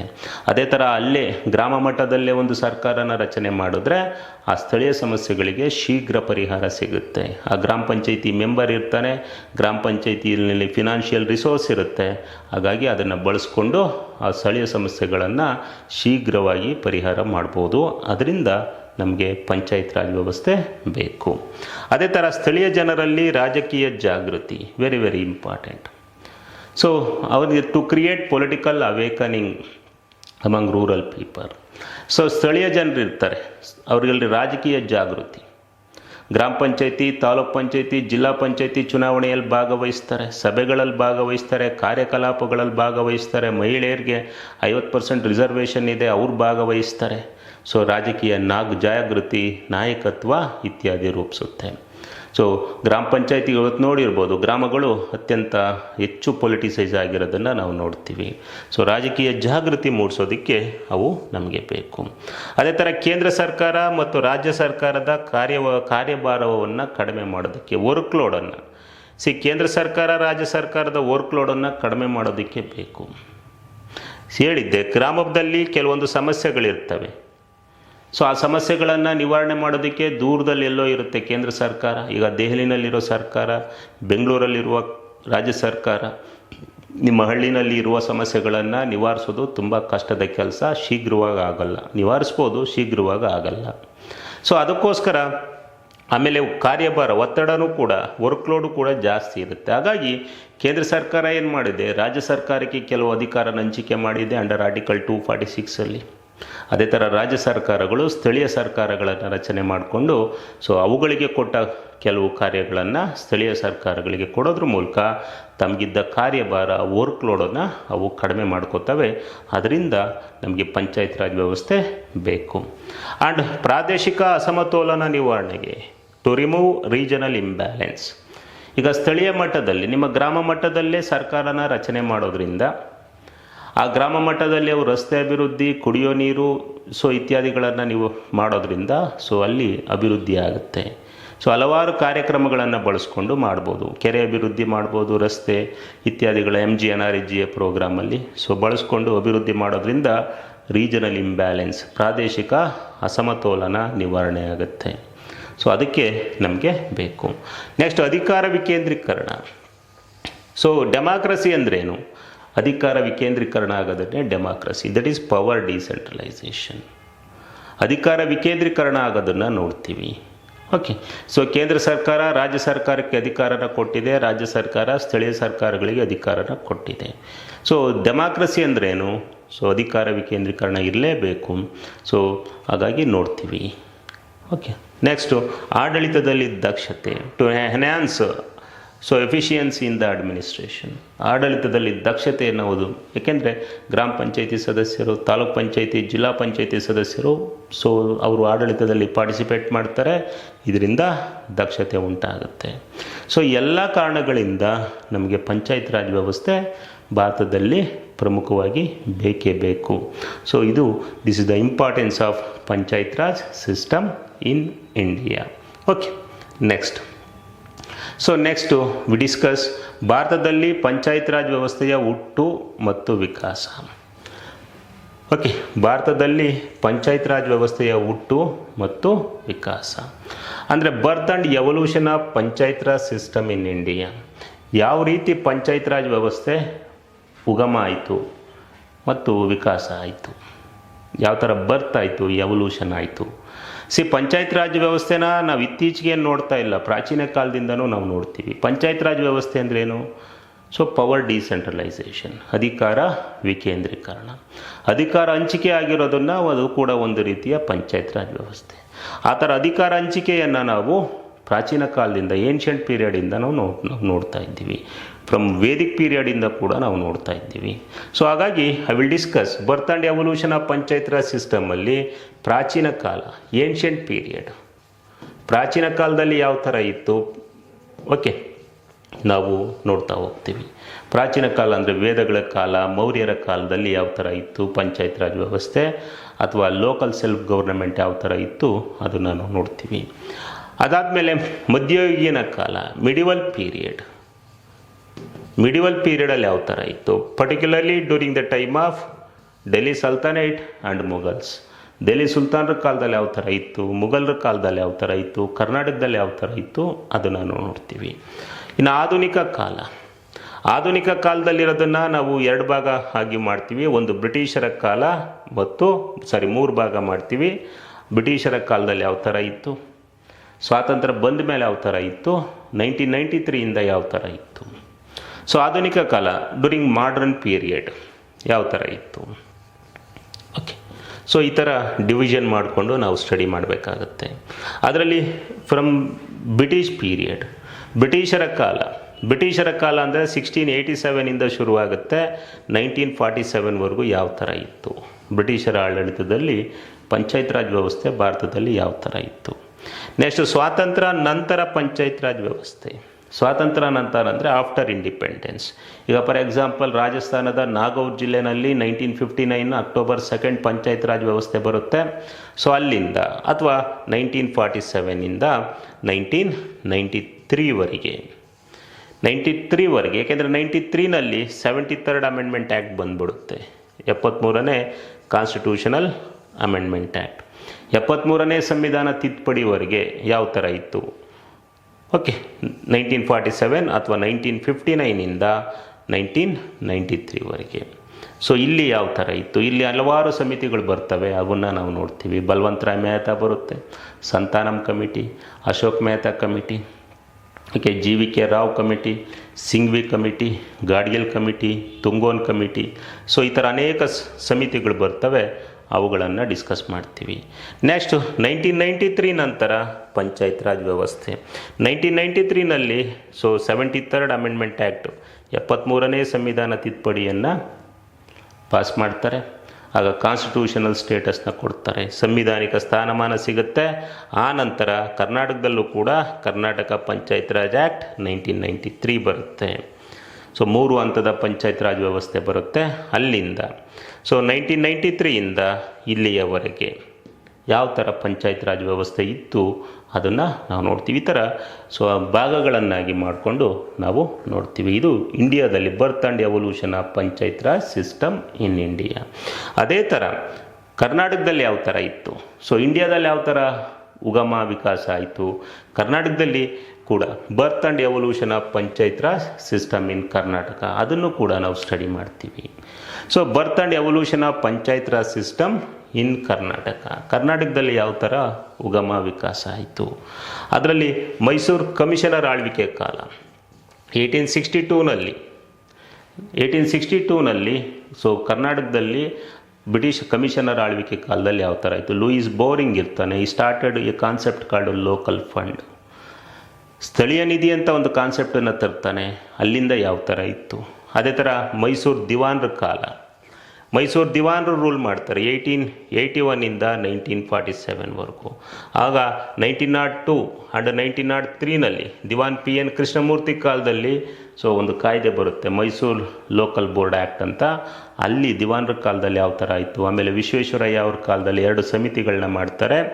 ಓಕೆ, ಅದು ಯಾವ ಥರ ಆಯಿತು ನಾವು ನೋಡ್ತೀವಿ. ನೆಕ್ಸ್ಟ್ ಸ್ವಾತಂತ್ರ್ಯ ನಂತರ ಯಾವ ಥರ ಆಯಿತು. 1947 ನಂತರ ಇಲ್ಲಿ ಒಂದಷ್ಟು ಸಮಿತಿಗಳನ್ನು ಮಾಡ್ತಾರೆ. ಚಂದ್ರಶೇಖರಯ್ಯ ಸಮಿತಿ ಅಂತ ಮಾಡ್ತಾರೆ. ನೆಕ್ಸ್ಟು ಕೊಂಡಜ್ಜಿ ಬಸಪ್ಪ ಕಮಿಟಿ ಅಂತ ಮಾಡ್ತಾರೆ. ಅದಾದ ನಂತರ 1983ನಲ್ಲಿ ರಾಮಕೃಷ್ಣ ಹೆಗಡೆ ಅವರು ಒಂದು ಕಾಯ್ದೆಯನ್ನು ತರ್ತಾರೆ. ಕರ್ನಾಟಕ ಜಿಲ್ಲಾ ಪರಿಷತ್, ತಾಲೂಕ್ ಪಂಚಾಯತ್ ಸಮಿತೀಸ್, ಮಂಡಲ್ ಪಂಚಾಯತ್ ಆ್ಯಂಡ್ ನ್ಯಾಯ ಪಂಚಾಯತ್ ಆ್ಯಕ್ಟ್ ಅಂತ 4 ಹಂತದ ಪಂಚಾಯತ್ ರಾಜ್ ವ್ಯವಸ್ಥೆಯನ್ನು ತರ್ತಾರೆ. ಅದನ್ನು ನಾವು ನೋಡ್ತೀವಿ. ಅಬ್ದುಲ್ ನಜೀರ್ ಸಾಬ್ ಅಂತ ಇರ್ತಾರೆ, ಅವರು ರೂರಲ್ ಡೆವಲಪ್ಮೆಂಟ್ ಮಿನಿಸ್ಟರ್ ಆಗಿರ್ತಾರೆ. ಅದಾದ ನಂತರ 1993ನಲ್ಲಿ ಕರ್ನಾಟಕದಲ್ಲಿ ಕರ್ನಾಟಕ ಪಂಚಾಯತ್ ರಾಜ್ ಆ್ಯಕ್ಟ್ ಅಂತ ಪಾಸ್ ಮಾಡ್ತಾರೆ. ಅದನ್ನು ನಾವು ನೋಡ್ತೀವಿ. ಅಲ್ಲಿಂದ ಮತ್ತೆ 2015ನಲ್ಲಿ 2015 ಮತ್ತೆ ಕರ್ನಾಟಕ ಪಂಚಾಯತ್ ರಾಜ್ ಕಾಯ್ದೆಗೆ ಬದಲಾವಣೆಗಳನ್ನು ಮಾಡ್ತಾರೆ. ರಮೇಶ್ ಕುಮಾರ್ ಸಮಿತಿಯ ಶಿಫಾರಸ್ ಮೇಲೆ ಕರ್ನಾಟಕ ಪಂಚಾಯತ್ ರಾಜ್ ಕಾಯ್ದೆಯನ್ನು ಕರ್ನಾಟಕ ಗ್ರಾಮ ಸ್ವರಾಜ್ ಮತ್ತು ಪಂಚಾಯತ್ ರಾಜ್ ಆ್ಯಕ್ಟ್ ಅಂತ 2015 ಮರುನಾಮಕರಣ ಮಾಡ್ತಾರೆ. ಸೊ ಅಲ್ಲಿಂದ ಯಾವ ಥರ ಆಯಿತು ಅಂತ ನಾವು ನೋಡ್ತಾ ಹೋಗ್ತೀವಿ. ಸೊ ಈ ಥರ ಬರ್ತ್ and evolution of panchayat raj system ಇನ್ ಕರ್ನಾಟಕದಲ್ಲಿ ಯಾವ ಥರ ಆಯಿತು ಉಗಮ ವಿಕಾಸ, ಅದನ್ನು ನಾವು ನೋಡ್ತೀವಿ. ಈಗ ಫಸ್ಟ್ ವಿ ಡಿಸ್ಕಸ್ ಭಾರತದಲ್ಲಿ ಪಂಚಾಯತ್ ರಾಜ್ ವ್ಯವಸ್ಥೆಯ ಉಗಮ ಮತ್ತು ವಿಕಾಸ, ಹುಟ್ಟು ಮತ್ತು ವಿಕಾಸ. ಬರ್ತ್ and evolution of panchayat raj system in India. Okay, in ancient period. So first we discuss ancient period. ಪ್ರಾಚೀನ ಕಾಲದಲ್ಲಿ ಯಾವ ಥರ ಇತ್ತು ಕರ್ನಾಟಕದಲ್ಲಿ ಪಂಚಾಯತ್ ರಾಜ್ ವ್ಯವಸ್ಥೆ ಅಂದ್ರೇನು? ಸೊ ಸ್ಥಳೀಯ ಸರ್ಕಾರನ ಈಗ ಪಂಚಾಯತ್ ರಾಜ್ ಸಂಸ್ಥೆ ಅಂತ ಹೇಳಿ ಕರಿತೀವಿ. ಆ ಸ್ಥಳೀಯ ಸರ್ಕಾರಗಳು ಯಾವಾಗಿದ್ವು? ಸೊ ನಮಗೆ ಪ್ರಾಚೀನ ಕಾಲದಲ್ಲೇ ನಮಗೆ ಸಿಗ್ತವೆ. ಪ್ರಾಚೀನ ಕಾಲದಲ್ಲೇ ನಮಗೆ we have example for local self government. ಸ್ಥಳೀಯ ಸರ್ಕಾರಗಳು ಇದ್ದ ಮಾಹಿತಿ ಸಿಗುತ್ತೆ. ಅಂದರೆ ಪಂಚಾಯತ್ ರಾಜ್ ವ್ಯವಸ್ಥೆ ಅಂದ್ರೇನು? Good example for administration decentralisation. ಅಧಿಕಾರ ವಿಕೇಂದ್ರೀಕರಣ ಆಗಿರೋದನ್ನು ಪಂಚಾಯತ್ ರಾಜ್ ವ್ಯವಸ್ಥೆ ಅಂತ ಹೇಳಿ ಕರಿತೀವಿ. ಆ ಥರ ಅಧಿಕಾರ ವಿಕೇಂದ್ರೀಕರಣ ಆಗಿರೋದನ್ನು ನಾವು ವೇದಗಳ ಕಾಲದಲ್ಲೇ ನಾವು ನೋಡ್ತೀವಿ. ವೇದಗಳ ಕಾಲದಲ್ಲಿ ಡ್ಯೂರಿಂಗ್ ವೇದಿಕ್ ಪೀರಿಯಡ್, ವೇದಗಳ ಕಾಲದಲ್ಲೇ ನಮಗೆ ಅಧಿಕಾರ ವಿಕೇಂದ್ರೀಕರಣ ಆಗಿರೋದಕ್ಕೆ ಮಾಹಿತಿ ಸಿಗುತ್ತೆ. ವೇದಗಳ ಕಾಲದಲ್ಲಿ ಸಭಾ ಅಂತ ಇರುತ್ತೆ, ಸಮಿತಿ ಅಂತ ಇರುತ್ತೆ, ವಿಧಾತ ಅಂತ ಇರುತ್ತೆ. ಸೊ ಈ ಸಭಾ, ಸಮಿತಿ, ವಿಧಾತ ಅಧಿಕಾರ ವಿಕೇಂದ್ರೀಕರಣಕ್ಕೆ ಹೆಸರಾದಂಥ 3 ರಾಜಕೀಯ ಸಂಸ್ಥೆಗಳು, 3 ಪೊಲಿಟಿಕಲ್ ಆರ್ಗನೈಸೇಷನ್ಸು, ಸಭಾ, ಸಮಿತಿ, ವಿಧಾತ. ಇವು 3 ದೇವರ್ ಕಂಟ್ರೋಲಿಂಗ್ ದ ಕಿಂಗ್ಸ್, ರಾಜನನ್ನು ನಿಯಂತ್ರಣ ಮಾಡ್ತಾ ಇರ್ತವೆ. ಅದರಲ್ಲಿ ಸಮಿತಿ it elects the king and also deposes the king. ರಾಜನನ್ನು ನೇಮಕ ಮಾಡ್ತಿತ್ತು, ಅಧಿಕಾರದಿಂದ ಕೆಳಗಡೆ ಇಳಿಸ್ತಾ ಇತ್ತು. ಸೊ ಈ ಥರ ರಾಜನನ್ನು ನೇಮಕ ಮಾಡೋದಕ್ಕೆ, ನಿಯಂತ್ರಣ ಮಾಡೋದಕ್ಕೆ 3 ಸಂಸ್ಥೆಗಳಿದ್ವು, ಸಭಾ, ಸಮಿತಿ, ವಿಧಾತ. ಇವು ಅಧಿಕಾರ ವಿಕೇಂದ್ರೀಕರಣ ಆಗಿರೋದಕ್ಕೆ ನಮಗೆ ಮಾಹಿತಿ ಕೊಡ್ತವೆ. ಅದೇ ಥರ ಗಣಪತಿ ಅಂತ ಇತ್ತು. ಅಂದರೆ ರಾಜನ ಆಳ್ವಿಕೆಗೆ ಒಳಪಡದ ಶಿಷ್ಟ ಜನರ ಆಡಳಿತಕ್ಕೆ ಒಳಪಟ್ಟ ಕೆಲವು ಸಂಸ್ಥೆಗಳಿದ್ವು. ಓಲಿಯೋಗಾರ್ಕಿ ಸಿಸ್ಟಮ್ ಅಂತ ಕರೀತಾರೆ. ಅಂದರೆ ಕೆಲವು ರಾಜನ ಆಡಳಿತದಿಂದ ಮುಕ್ತ ಆಗಿದ್ವು, ಕೆಲವು ಶಿಷ್ಟ ಜನರು ಕೆಲವೊಂದು ಗುಂಪುಗಳನ್ನು ಮಾಡಿಕೊಂಡು ಆಡಳಿತವನ್ನು ಮಾಡ್ತಾಯಿದ್ರು. ಅವನ್ನು ಗಣಪತಿ ಅಂತ ಕರೀತಾರೆ ಅಥವಾ ಗಣ ಸಂಘ ಅಂತ ಹೇಳಿ ಕರೀತಾರೆ. ನಮಗೆ ವಿ ಹ್ಯಾವ್ ಎವಿಡೆನ್ಸ್ ವಜ್ಜಿ ಗಣ ಸಂಘ. ಇಡೀ ವಿಶ್ವದ ಮೊದಲ ರಿಪಬ್ಲಿಕ್ ವಜ್ಜಿ ರಿಪಬ್ಲಿಕ್ ಅಥವಾ ಮಲ್ಲ ರಿಪಬ್ಲಿಕ್. ಅದನ್ನು ಅಟ್ಟಕುಲ ಅಂತ ಕೂಡ ಕರೀತಾ ಇರ್ತಾರೆ. ಅದನ್ನು ಮಹಾಜನಪದ ಕಾಲದಲ್ಲಿ ನೋಡಿರ್ತೀರ. ಸೊ ಆ ಥರ ಗಣ ಸಂಘಗಳಿದ್ವು, ಅವುಗಳನ್ನು ಗಣಪತಿ ಅಂತ ಹೇಳಿ ಕರಿತಾ ಇದ್ವು. ಅಲ್ಲಿ ರಾಜನ ಆಳ್ವಿಕೆ ಇರಲಿಲ್ಲ, ಶಿಷ್ಟ ಜನರ ಆಳ್ವಿಕೆ ಇತ್ತು. ಒಂದಷ್ಟು ಜನ ಆಳ್ವಿಕೆ ಮಾಡ್ತಿದ್ರು. ಡೆಮೊಕ್ರೆಟಿಕ್ ಪ್ರೋಸೆಸ್ ಇತ್ತು. ಎಲ್ಲರೂ ಚರ್ಚೆಯ ಆಧಾರದ ಮೇಲೆ ನಿರ್ಧಾರಗಳನ್ನು ತೆಗೆದುಕೊತಾ ಇದ್ರು. ಓಕೆ, ಅದೇ ಥರ in ancient period some text also provides information. ಪ್ರಾಚೀನ ಕಾಲದಲ್ಲಿ ಕೆಲವು ಕೃತಿಗಳು ಬರ್ತವೆ. ಆ ಕೃತಿಗಳು ಕೂಡ ಸ್ಥಳೀಯ ಸರ್ಕಾರಗಳು ಇದ್ದ ಮಾಹಿತಿಯನ್ನು ನೀಡ್ತವೆ. ಅದರಲ್ಲಿ ಸಭಾಪರ್ವ ಆಫ್ ಮಹಾಭಾರತದ ಸಭಾಪರ್ವ ನಮಗೆ ಮಾಹಿತಿ ಕೊಡುತ್ತೆ. ಅದೇ ಥರ ಅರ್ಥಶಾಸ್ತ್ರ, ಕೌಟಿಲ್ಯನ ಅರ್ಥಶಾಸ್ತ್ರ. ಅರ್ಥಶಾಸ್ತ್ರದಲ್ಲಿ ಕೌಟಿಲ್ಯ ಹೇಳ್ತಾನೆ, ಗ್ರಾಮದ ಆಡಳಿತದಲ್ಲಿ ರಾಜರು ತಲೆನೇ ಹಾಕ್ತಿರ್ಲಿಲ್ವಂತೆ. ಮೌರ್ಯ ದೊರೆಗಳು ಗ್ರಾಮ ಆಡಳಿತದಲ್ಲಿ ತಲೆ ಹಾಕ್ತಿರ್ಲಿಲ್ಲ, ಸ್ವತಂತ್ರವಾಗಿ ಬಿಟ್ಟಿದ್ರಂತೆ ಅಂತ ಹೇಳಿ ಅರ್ಥಶಾಸ್ತ್ರದಲ್ಲಿ ಹೇಳ್ತಾನೆ. ಅರ್ಥಶಾಸ್ತ್ರ, ಜಾತಕ ಸ್ಟೋರೀಸ್, ಬೌದ್ಧ ಜಾತಕ ಕಥೆಗಳು ನಮಗೆ ಸ್ಥಳೀಯ ಸರ್ಕಾರಗಳ ಬಗ್ಗೆ ಮಾಹಿತಿ ಕೊಡ್ತವೆ. ಅದೇ ಥರ ಫಾರಿನ್ ಅಕೌಂಟ್ಸ್, ವಿದೇಶಿಯರ ಬರವಣಿಗೆಗಳು ಯಾವ್ಯಾವುದು ಅಂದರೆ ಗೋಕಾಕಿ, ಪಾಹಿಯನ್ ಬರೆದಿರೋ ಗೋಕಾಕಿ, UN ಸಂಘ ಬರೆದಿರೋ ಸಿಯುಕಿ. ಸಿಯುಕಿ, ಗೋಕಾಕಿ ಈ ಕೃತಿಗಳು ನಮಗೆ ಸ್ಥಳೀಯ ಸರ್ಕಾರಗಳು ಇದ್ದ ಮಾಹಿತಿ ಕೊಡ್ತವೆ. ಅದೇ ಥರ ನಮಗೆ ವೆರಿ ವೆರಿ ಇಂಪಾರ್ಟೆಂಟ್ ಉತ್ತರ ಮೇರೂರು ಇನ್ಸ್ಕ್ರಿಪ್ಷನ್. ಇನ್ಸ್ಕ್ರಿಪ್ಷನ್ ಆಫ್ ಚೋಳರ ಉತ್ತರ ಮೇರೂರು ಶಾಸನ. ನಮಗೆ ಸ್ಥಳೀಯ ಸರ್ಕಾರ ಅದ್ರ ಬಗ್ಗೆ ಮಾಹಿತಿ ಕೊಡುತ್ತೆ. ಚೋಳರು ಆಳ್ವಿಕೆ ಮಾಡ್ತಾರೆ. This Cholas ruled from South India. South ಇಂಡಿಯಾದಿಂದ ರೂಲ್ ಮಾಡ್ತಾರೆ. 850ರಿಂದ 1289ವರೆಗೂ ರೂಲ್ ಮಾಡ್ತಾರೆ. ರೂಲಿಂಗ್ ಫ್ರಮ್ ತಂಜಾವೂರಿಂದ ರೂಲ್ ಮಾಡ್ತಾರೆ ಚೋಳರು. They established very good local self government. ಉತ್ತಮವಾದ ಸ್ಥಳೀಯ ಆಡಳಿತವನ್ನು ಅವರು ರೂಪಿಸ್ಕೊಂಡಿರ್ತಾರೆ ಚೋಳರು. ಆ ಚೋಳರ ನಮಗೆ ಉತ್ತರ ಮೆರೂರು ಶಾಸನ ಅಂತ ಬರುತ್ತೆ, ಆ ಶಾಸನ ನಮಗೆ ಕೊಡುತ್ತೆ. This Uttara Merur inscription issued in 919 AD. 919 ADನಲ್ಲಿ ಈ ಶಾಸನ ಹೊರಡಿಸಲಾಗುತ್ತೆ. Issued by Chola king Parantaka Chola. Parantaka Chola ಅಂತ ಬರ್ತಾನೆ. ಪರಾಂತಕ ಚೋಳ ಉತ್ತರ ಮೆರೂರು ಶಾಸನವನ್ನು, ಒಂದನೇ Parantaka Chola, first Parantaka Chola, he ruled from 907 to 949. 907ಇಂದ 949ವರೆಗೂ ರೂಲ್ ಮಾಡ್ತಾನೆ ಪರಾಂತಕ ಚೋಳ. ಇಶ್ಯೂಡ್ ಉತ್ತರ ಮೆರೂರು ಇನ್ಸ್ಕ್ರಿಪ್ಷನ್. ಉತ್ತರ ಮೆರೂರು ಶಾಸನ ಅಂತ ಒಂದು ಶಾಸನವನ್ನು ಹೊರಡಿಸ್ತಾನೆ Parantaka Chola. This Uttara Merur inscription it provides information about local self government of Cholas. ಚೋಳರ ಸ್ಥಳೀಯ ಆಡಳಿತದ ಬಗ್ಗೆ ನಮಗೆ ಮಾಹಿತಿಯನ್ನು ಕೊಡುತ್ತೆ. According to Uttara Merur inscription, Cholas established 3 types of local self government. ಚೋಳರು 3 ಥರದ ಸ್ಥಳೀಯ ಸರ್ಕಾರಗಳನ್ನು ನೇಮಕ ಮಾಡ್ಕೊಂಡಿರ್ತಾರೆ. ಸಚಾಸ್ ಸಭಾ, ಊರ್ ಆ್ಯಂಡ್ ನಿಗಮ. ಸಭಾ, ಊರ್ ಮತ್ತು ನಿಗಮ ಅಂತ ಹೇಳಿ 3 ರೀತಿಯ ಸ್ಥಳೀಯ ಸರ್ಕಾರಗಳನ್ನು ಸ್ಥಾಪನೆ ಮಾಡ್ಕೊಂಡಿರ್ತಾರೆ. Sabha established, this political organisation established in agraharas. Agrahara and or Brahmapuris. Agrahara ಅಥವಾ ಬ್ರಹ್ಮಪುರಿಗಳಲ್ಲಿ ಇದನ್ನು ಸ್ಥಾಪನೆ ಮಾಡ್ಕೊಂಡಿರ್ತಾರೆ. ಎಸ್ಟಾಬ್ಲಿಷ್ಡ್ ಇನ್ ಸಭಾ ಅಂದರೆ ಆ್ಯಕ್ಚುಲಿ ಬ್ರಾಹ್ಮಣ ಅಸೆಂಬ್ಲಿ ಅಂತ ಕರೀತಾರೆ, ಬ್ರಾಹ್ಮಣರ ಸಭೆ. ಎಲ್ಲಿ ನೋಡ್ತಿದ್ವಿ ನಾವು ಅಗ್ರಹಾರ, ಬ್ರಹ್ಮಪುರಿ. ಬ್ರಾಹ್ಮಣರು ವಾಸ ಮಾಡ್ತಿದ್ದಂಥ ಸ್ಥಳಗಳನ್ನು ಅಗ್ರಹಾರ ಅಥವಾ ಬ್ರಹ್ಮಪುರಿ ಅಂತ ಹೇಳಿ ಕರಿತಾ ಇದ್ರು. ಅಲ್ಲಿದ್ದಂಥ ಸಭೆಯನ್ನು ಸಭಾ ಅಂತ ಹೇಳಿ ಕರೀತಾರೆ. ಇನ್ನು ಊರ್, ದಟ್ ಈಸ್ ಜನರಲ್ ಅಸೆಂಬ್ಲಿ, ಸಾಮಾನ್ಯ ಸಭೆ. ಎಲ್ಲ ಬ್ರಾಹ್ಮಣರ ಬಿಟ್ಟು ಉಳಿದ ಹಳ್ಳಿಗಳಿರ್ತಾವಲ್ಲ, ಊರು, ಕರ್ನಾಟಕದಲ್ಲಿ ಊರು ಅಂತೀವಿ, ಆ ಊರು ಅನ್ನೋ ಪದ ಅಲ್ಲಿಂದ ಬರುತ್ತೆ. ಊರು, ಬ್ರಾಹ್ಮಣರನ್ನು ಬಿಟ್ಟು ಬೇರೆ ಬೇರೆ ಜಾತಿಯವರು ವಾಸ ಮಾಡ್ತಿದ್ದಂಥ ಹಳ್ಳಿಗಳನ್ನು ಊರು ಅಂತ ಕರಿತಿದ್ರು. ಅಲ್ಲಿದ್ದ ಸಂಸ್ಥೆಯನ್ನು ಊರಂತ ಹೇಳಿ ಕರಿತಾ ಇದ್ರು. ನಿಗಮ ಎಸ್ಟಾಬ್ಲಿಷ್ಡ್ ಅಟ್ ಮಾರ್ಕೆಟ್ ಪ್ಲೇಸ್. ಮಾರುಕಟ್ಟೆ ಸ್ಥಳ ಅಥವಾ ಟೌನ್. ಈಗೇನು ಪುರಸಭೆ, ನಗರಸಭೆ ಅಂತ ಏನು ಕರಿತೀವಿ, ಆಗ ನಗರ ಪ್ರದೇಶಗಳಲ್ಲಿ ಸ್ಥಾಪನೆ ಮಾಡಿದ್ದಂಥ ಸಭೆಯನ್ನು ನಿಗಮ ಅಂತ ಹೇಳಿ ಕರಿತಾ ಇದ್ರು.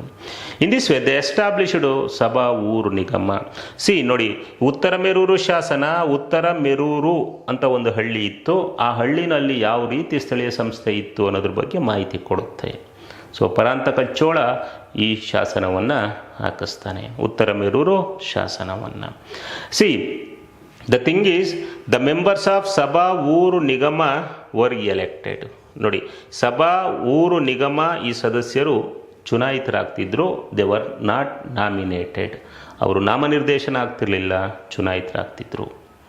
Okay, if you take Uttara Merur, ಈ ಉತ್ತರ ಮೆರೂರು ಅಂತ ಒಂದು ಹಳ್ಳಿಯನ್ನು ತೆಗೆದುಕೊಂಡ್ರೆ, this a village divided into many wards. ಈಗ ಹೆಂಗೆ ಹಳ್ಳಿಯನ್ನು ವಾರ್ಡ್ಗಳಾಗಿ ವಿಭಾಗ ಮಾಡಿದ್ರೋ ಅದೇ ಥರ ಚೋಳರು ಕೂಡ divided village into many wards. ಅನೇಕ ವಾರ್ಡ್ಗಳಾಗಿ ಡಿವೈಡ್ ಆಗಿದ್ದರು. ಆ ವಾರ್ಡ್ ಕಾಳು ಕುಡುಂಬು. ಆ ವಾರ್ಡನ್ನು ಕುಡುಂಬು ಅಂತ ಕರೀತಾ ಇದ್ರು.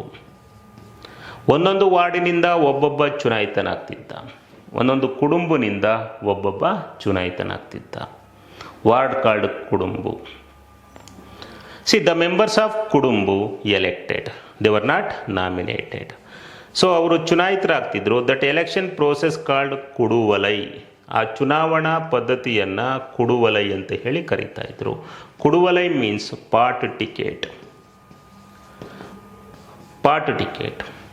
ಯಾವ ಥರ ಚುನಾಯಿತರಾಗ್ತಿದ್ರು, ಒಂದು ವಾರ್ಡಿನಿಂದ ಎಷ್ಟು ಚುನಾಯಿತರಾಗಬೇಕೋ ಒಬ್ಬ ಚುನಾಯಿತನಾಗ್ತಿದ್ದ. ಎಷ್ಟು ಜನ ಕಂಟೆಸ್ಟ್ ಮಾಡಿದ್ರೋ ಅವರ ಹೆಸರುಗಳನ್ನು ಒಂದು ಮಡಿಕೆನಲ್ಲಿ ಬರೆದು ಇಟ್ಟು ಚೀಟಿಗಳನ್ನು ದೇವಸ್ಥಾನದ ಮುಂದೆ ಚೀಟಿ ತೆಗೆಸ್ತಾ ಇದ್ರು ಒಬ್ಬ ಚಿಕ್ಕ ಹುಡುಗನ ಮೂಲಕ. ಯಾರು ಚೀಟಿ ಬರುತ್ತೋ ಅವನು ಎಲೆಕ್ಟೆಡ್. ಅದನ್ನೇ ಪಾರ್ಟ್ ಟಿಕೆಟ್ ಅಂತ ಕರೀತಿದ್ರು. ಇನ್ನು ತಮಿಳಲ್ಲಿ ಅದನ್ನು ಕುಡುವಲೈ ಅಂತ ಹೇಳಿ ಕರೀತಾ ಇದ್ರು. The members of kudumbu elected through an election process called kudavolai. ಎಷ್ಟು ವರ್ಷಕ್ಕೆ ಎಲೆಕ್ಟ್ ಆಗ್ತಿದ್ರು? Elected for a period of 1 year. 365 ದಿವಸಕ್ಕೆ ಅವರು ಎಲೆಕ್ಟ್ ಆಗ್ತಿದ್ರು. ಒಂದು ಸಲ ಎಲೆಕ್ಟ್ ಆದರೂ ನೆಕ್ಸ್ಟ್ 3 ಇಯರ್ಸು ಅವರು ಕಂಟೆಸ್ಟ್ ಮಾಡೋಂಗಿರಲಿಲ್ಲ. Not eligible for next 3 years. 4th ಇಯರ್ಗೆ ಮತ್ತೆ ಕಂಟೆಸ್ಟ್ ಮಾಡ್ಬೋದಿತ್ತು. ಈ ಥರ ಚುನಾವಣೆಗಳ ಮೂಲಕ ಎಲೆಕ್ಟ್ ಆಗ್ತಿದ್ರು. ಸೊ ಆಗಿನ ಕಾಲಕ್ಕೆ ಇದು ರೆವಲ್ಯೂಷನರಿ ಸಿಸ್ಟಮ್ ಆಗಿತ್ತು.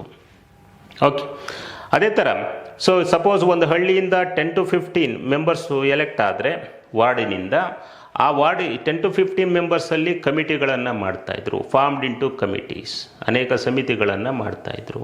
ಈಗಲೂ ಕೂಡ ಪಂಚಾಯಿತಿಗಳಲ್ಲಿ ಕಮಿಟಿಗಳಿದ್ದಾವೆ. General standing committee, okay, finance audit planning committee and social justice committee.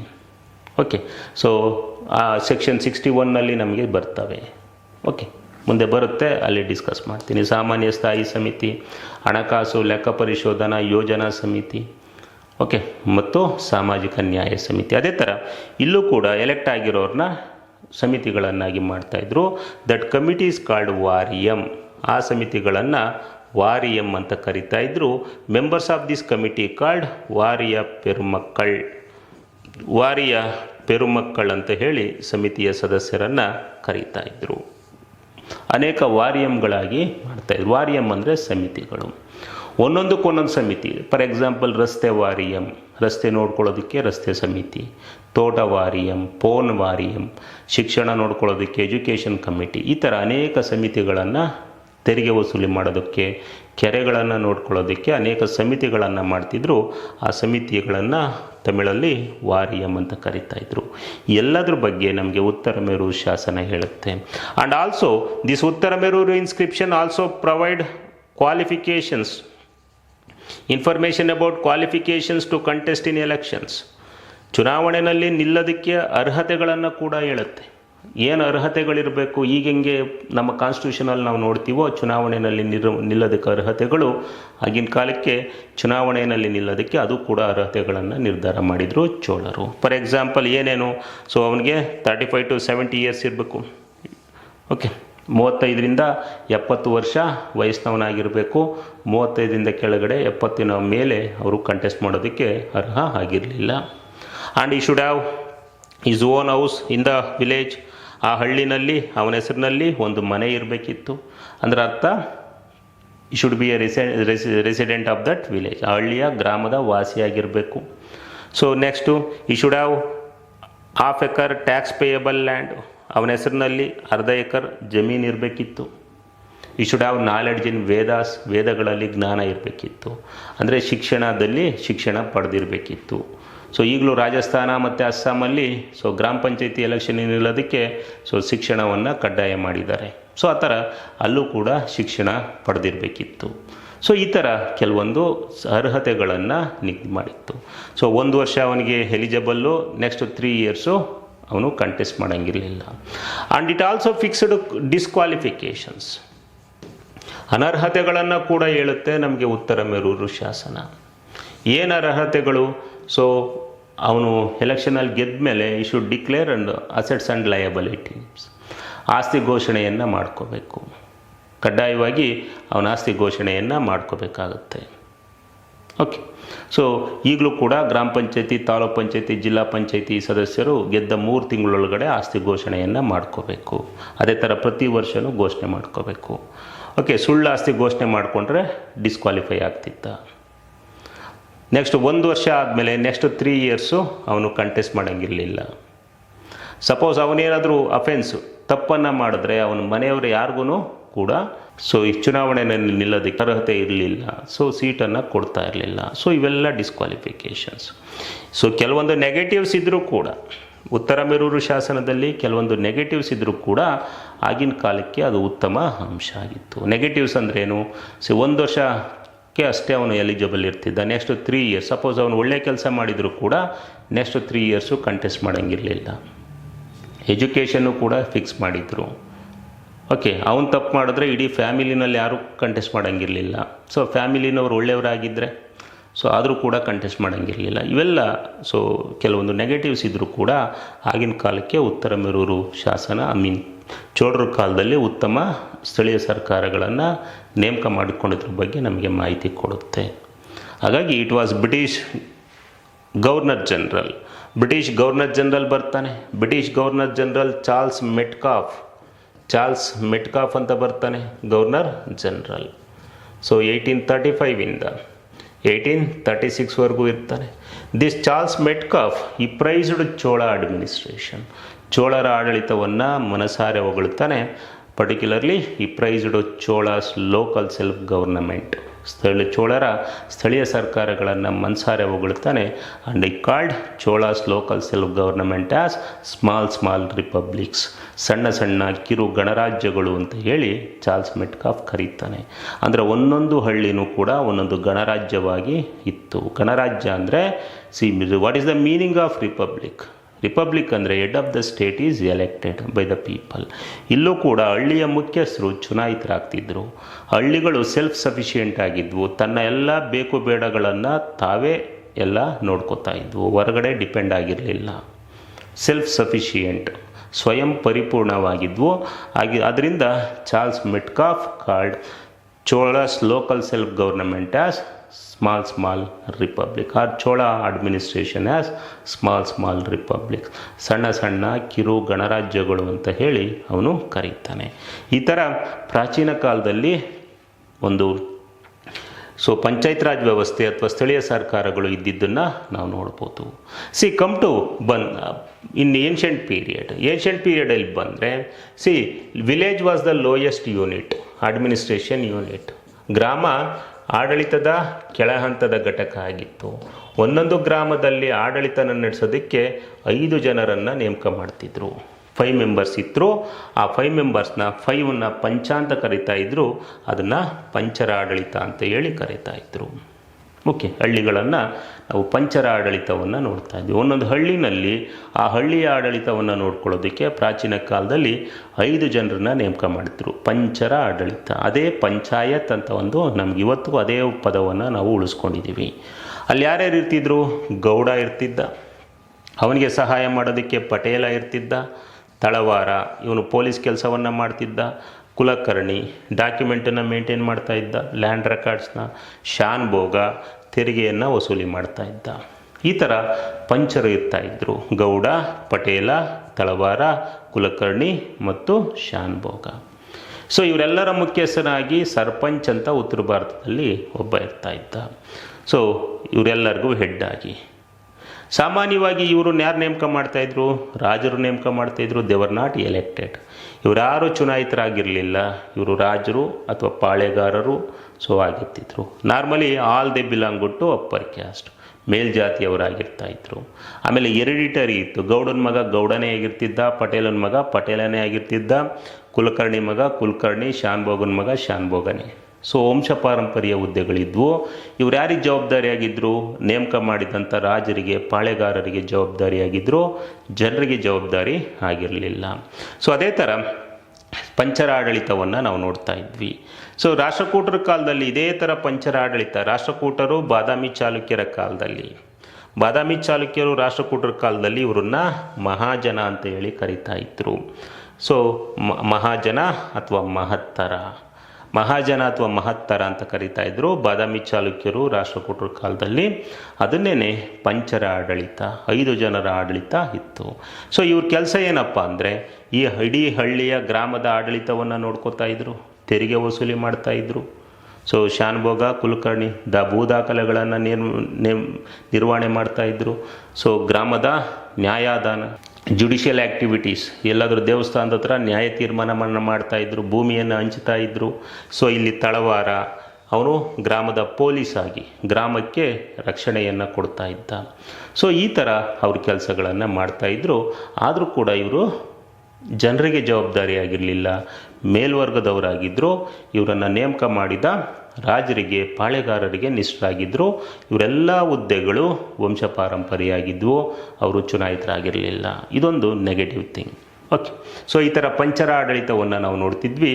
ಇದೇ ಪಂಚರ ಆಡಳಿತನೇ ಈಗ ಪಂಚಾಯತ್ ಅಂತ ಹೇಳಿ ಅದೇ ಪದವನ್ನು ನಾವು ಉಳಿಸ್ಕೊಂಡಿದ್ದೀವಿ. Okay, next. ಈ ರೀತಿ ಏನು ಪಂಚರ ಆಡಳಿತ ಇತ್ತು. ಓಕೆ, ಸೊ ಆ ಪಂಚರ ಆಡಳಿತ ಅಥವಾ ಗ್ರಾಮೀಣ ಆಡಳಿತ ಏನಿತ್ತು ಸೆಲ್ಫ್ ಸಫಿಷಿಯೆಂಟ್ ಆಗಿತ್ತು, ಸ್ವಯಂ ಪರಿಪೂರ್ಣ ಆಗಿತ್ತು ಗ್ರಾಮಾಡಳಿತ. ಅದು ಮಧ್ಯಯುಗೀನ ಕಾಲದಲ್ಲಿ ಡ್ಯೂರಿಂಗ್ ಮಿಡಿವಲ್ ಪೀರಿಯಡ್, ಮಧ್ಯಯುಗೀನ ಕಾಲದಲ್ಲಿ ಅದು ಬದಲಾವಣೆ ಆಗುತ್ತೆ. ಮಧ್ಯಯುಗೀನ ಕಾಲದಲ್ಲಿ ಮುಖ್ಯವಾಗಿ ಆಫ್ಟರ್ ದ ಅಡ್ವೆಂಟ್ ಆಫ್ ಇಸ್ಲಾಂ ಮುಸ್ಲಿಮರು ಬರ್ತಾರೆ. 1206 ಕುತುಬುದ್ದೀನ್ ಐಬಕ್ ಬರ್ತಾನೆ. ಈ ಸ್ಟಾರ್ಟೆಡ್ ಡೆಲ್ಲಿ ಸಲ್ತನೇಟ್. ಅಲ್ಲಿಂದ ಸುಮಾರು 1000 ವರ್ಷಗಳ ಕಾಲ ಮುಘಲರು, ದೆಹಲಿ ಸುಲ್ತಾನರು ಆಳ್ವಿಕೆ ಮಾಡ್ತಾರೆ.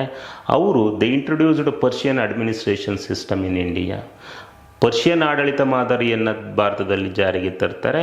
ಬಿಕಾಸ್ ಆಫ್ ದಟ್ ರೀಸನ್, ಆ ಕಾರಣಗಳಿಂದ ಏನಾಗುತ್ತೆ, ಏನು ಪ್ರಾಚೀನ ಪಂಚಾಯತ್ ರಾಜ್ ಪದ್ಧತಿ ಏನಿತ್ತು, ಪಂಚರ ಆಡಳಿತ ಪದ್ಧತಿ, ಅದು ಬದಲಾವಣೆ ಆಗ್ತಾ ಹೋಗುತ್ತೆ. ಅವರು ನೋಡಿ ಇಕ್ತಾ ಪದ್ಧತಿಯನ್ನು ತರ್ತಾರೆ ಮಧ್ಯಯುಗೀನ ಕಾಲದಲ್ಲಿ. ಫಾರ್ ಎಕ್ಸಾಂಪಲ್ ಇಲ್ತಮಶ್ ಅಂತ ಇರ್ತಾನೆ, ಶಂಶುದ್ದೀನ್ ಇಲ್ತಮಶ್ ಈ ಸ್ಟಾರ್ಟೆಡ್ ಇಕ್ತಾ ಸಿಸ್ಟಮ್. ಅವನೇನು ಮಾಡ್ತಾನೆ, ಅಧಿಕಾರಿಗಳಿಗೆ ಸಂಬಳಕ್ಕೆ ಬದಲಾಗಿ ಭೂಮಿಯನ್ನು ಕೊಡೋದಕ್ಕೆ ಶುರು ಮಾಡ್ತಾನೆ. Iqtas land assignments. Lands were given to officials in the lieu of salary. ಸಂಬಳಕ್ಕೆ ಬದಲಾಗಿ ಭೂಮಿಯನ್ನು ಕೊಡ್ತಾ ಇರ್ತಾರೆ.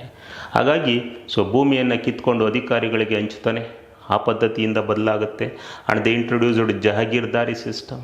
ಜಾಗೀರ್ದಾರಿ 3-4 ಹಳ್ಳಿಗಳನ್ನು ನೋಡ್ಕೊಳ್ಳೋದಕ್ಕೆ ಒಬ್ಬನನ್ನು ನೇಮಕ ಮಾಡ್ತಾರೆ. ಅದೇ ಥರ introduced zamindari system and introduced Persian administration system. Persian ಆಡಳಿತ, ದಟ್ ಈಸ್ ಕರಾಸ್, ಭೂ ಕಂದಾಯವನ್ನು ತರ್ತಾರೆ.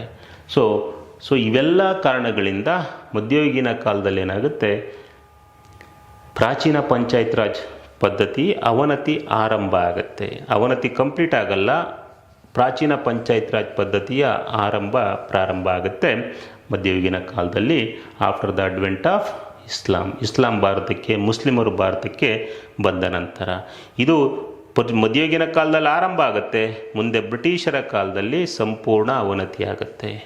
ಪ್ರಾಚೀನ ಪಂಚಾಯತ್ ರಾಜ್ ವ್ಯವಸ್ಥೆ ಮಧ್ಯಯುಗೀನ ಕಾಲದಲ್ಲಿ ಅವನತಿ ಆರಂಭ ಆಗುತ್ತೆ.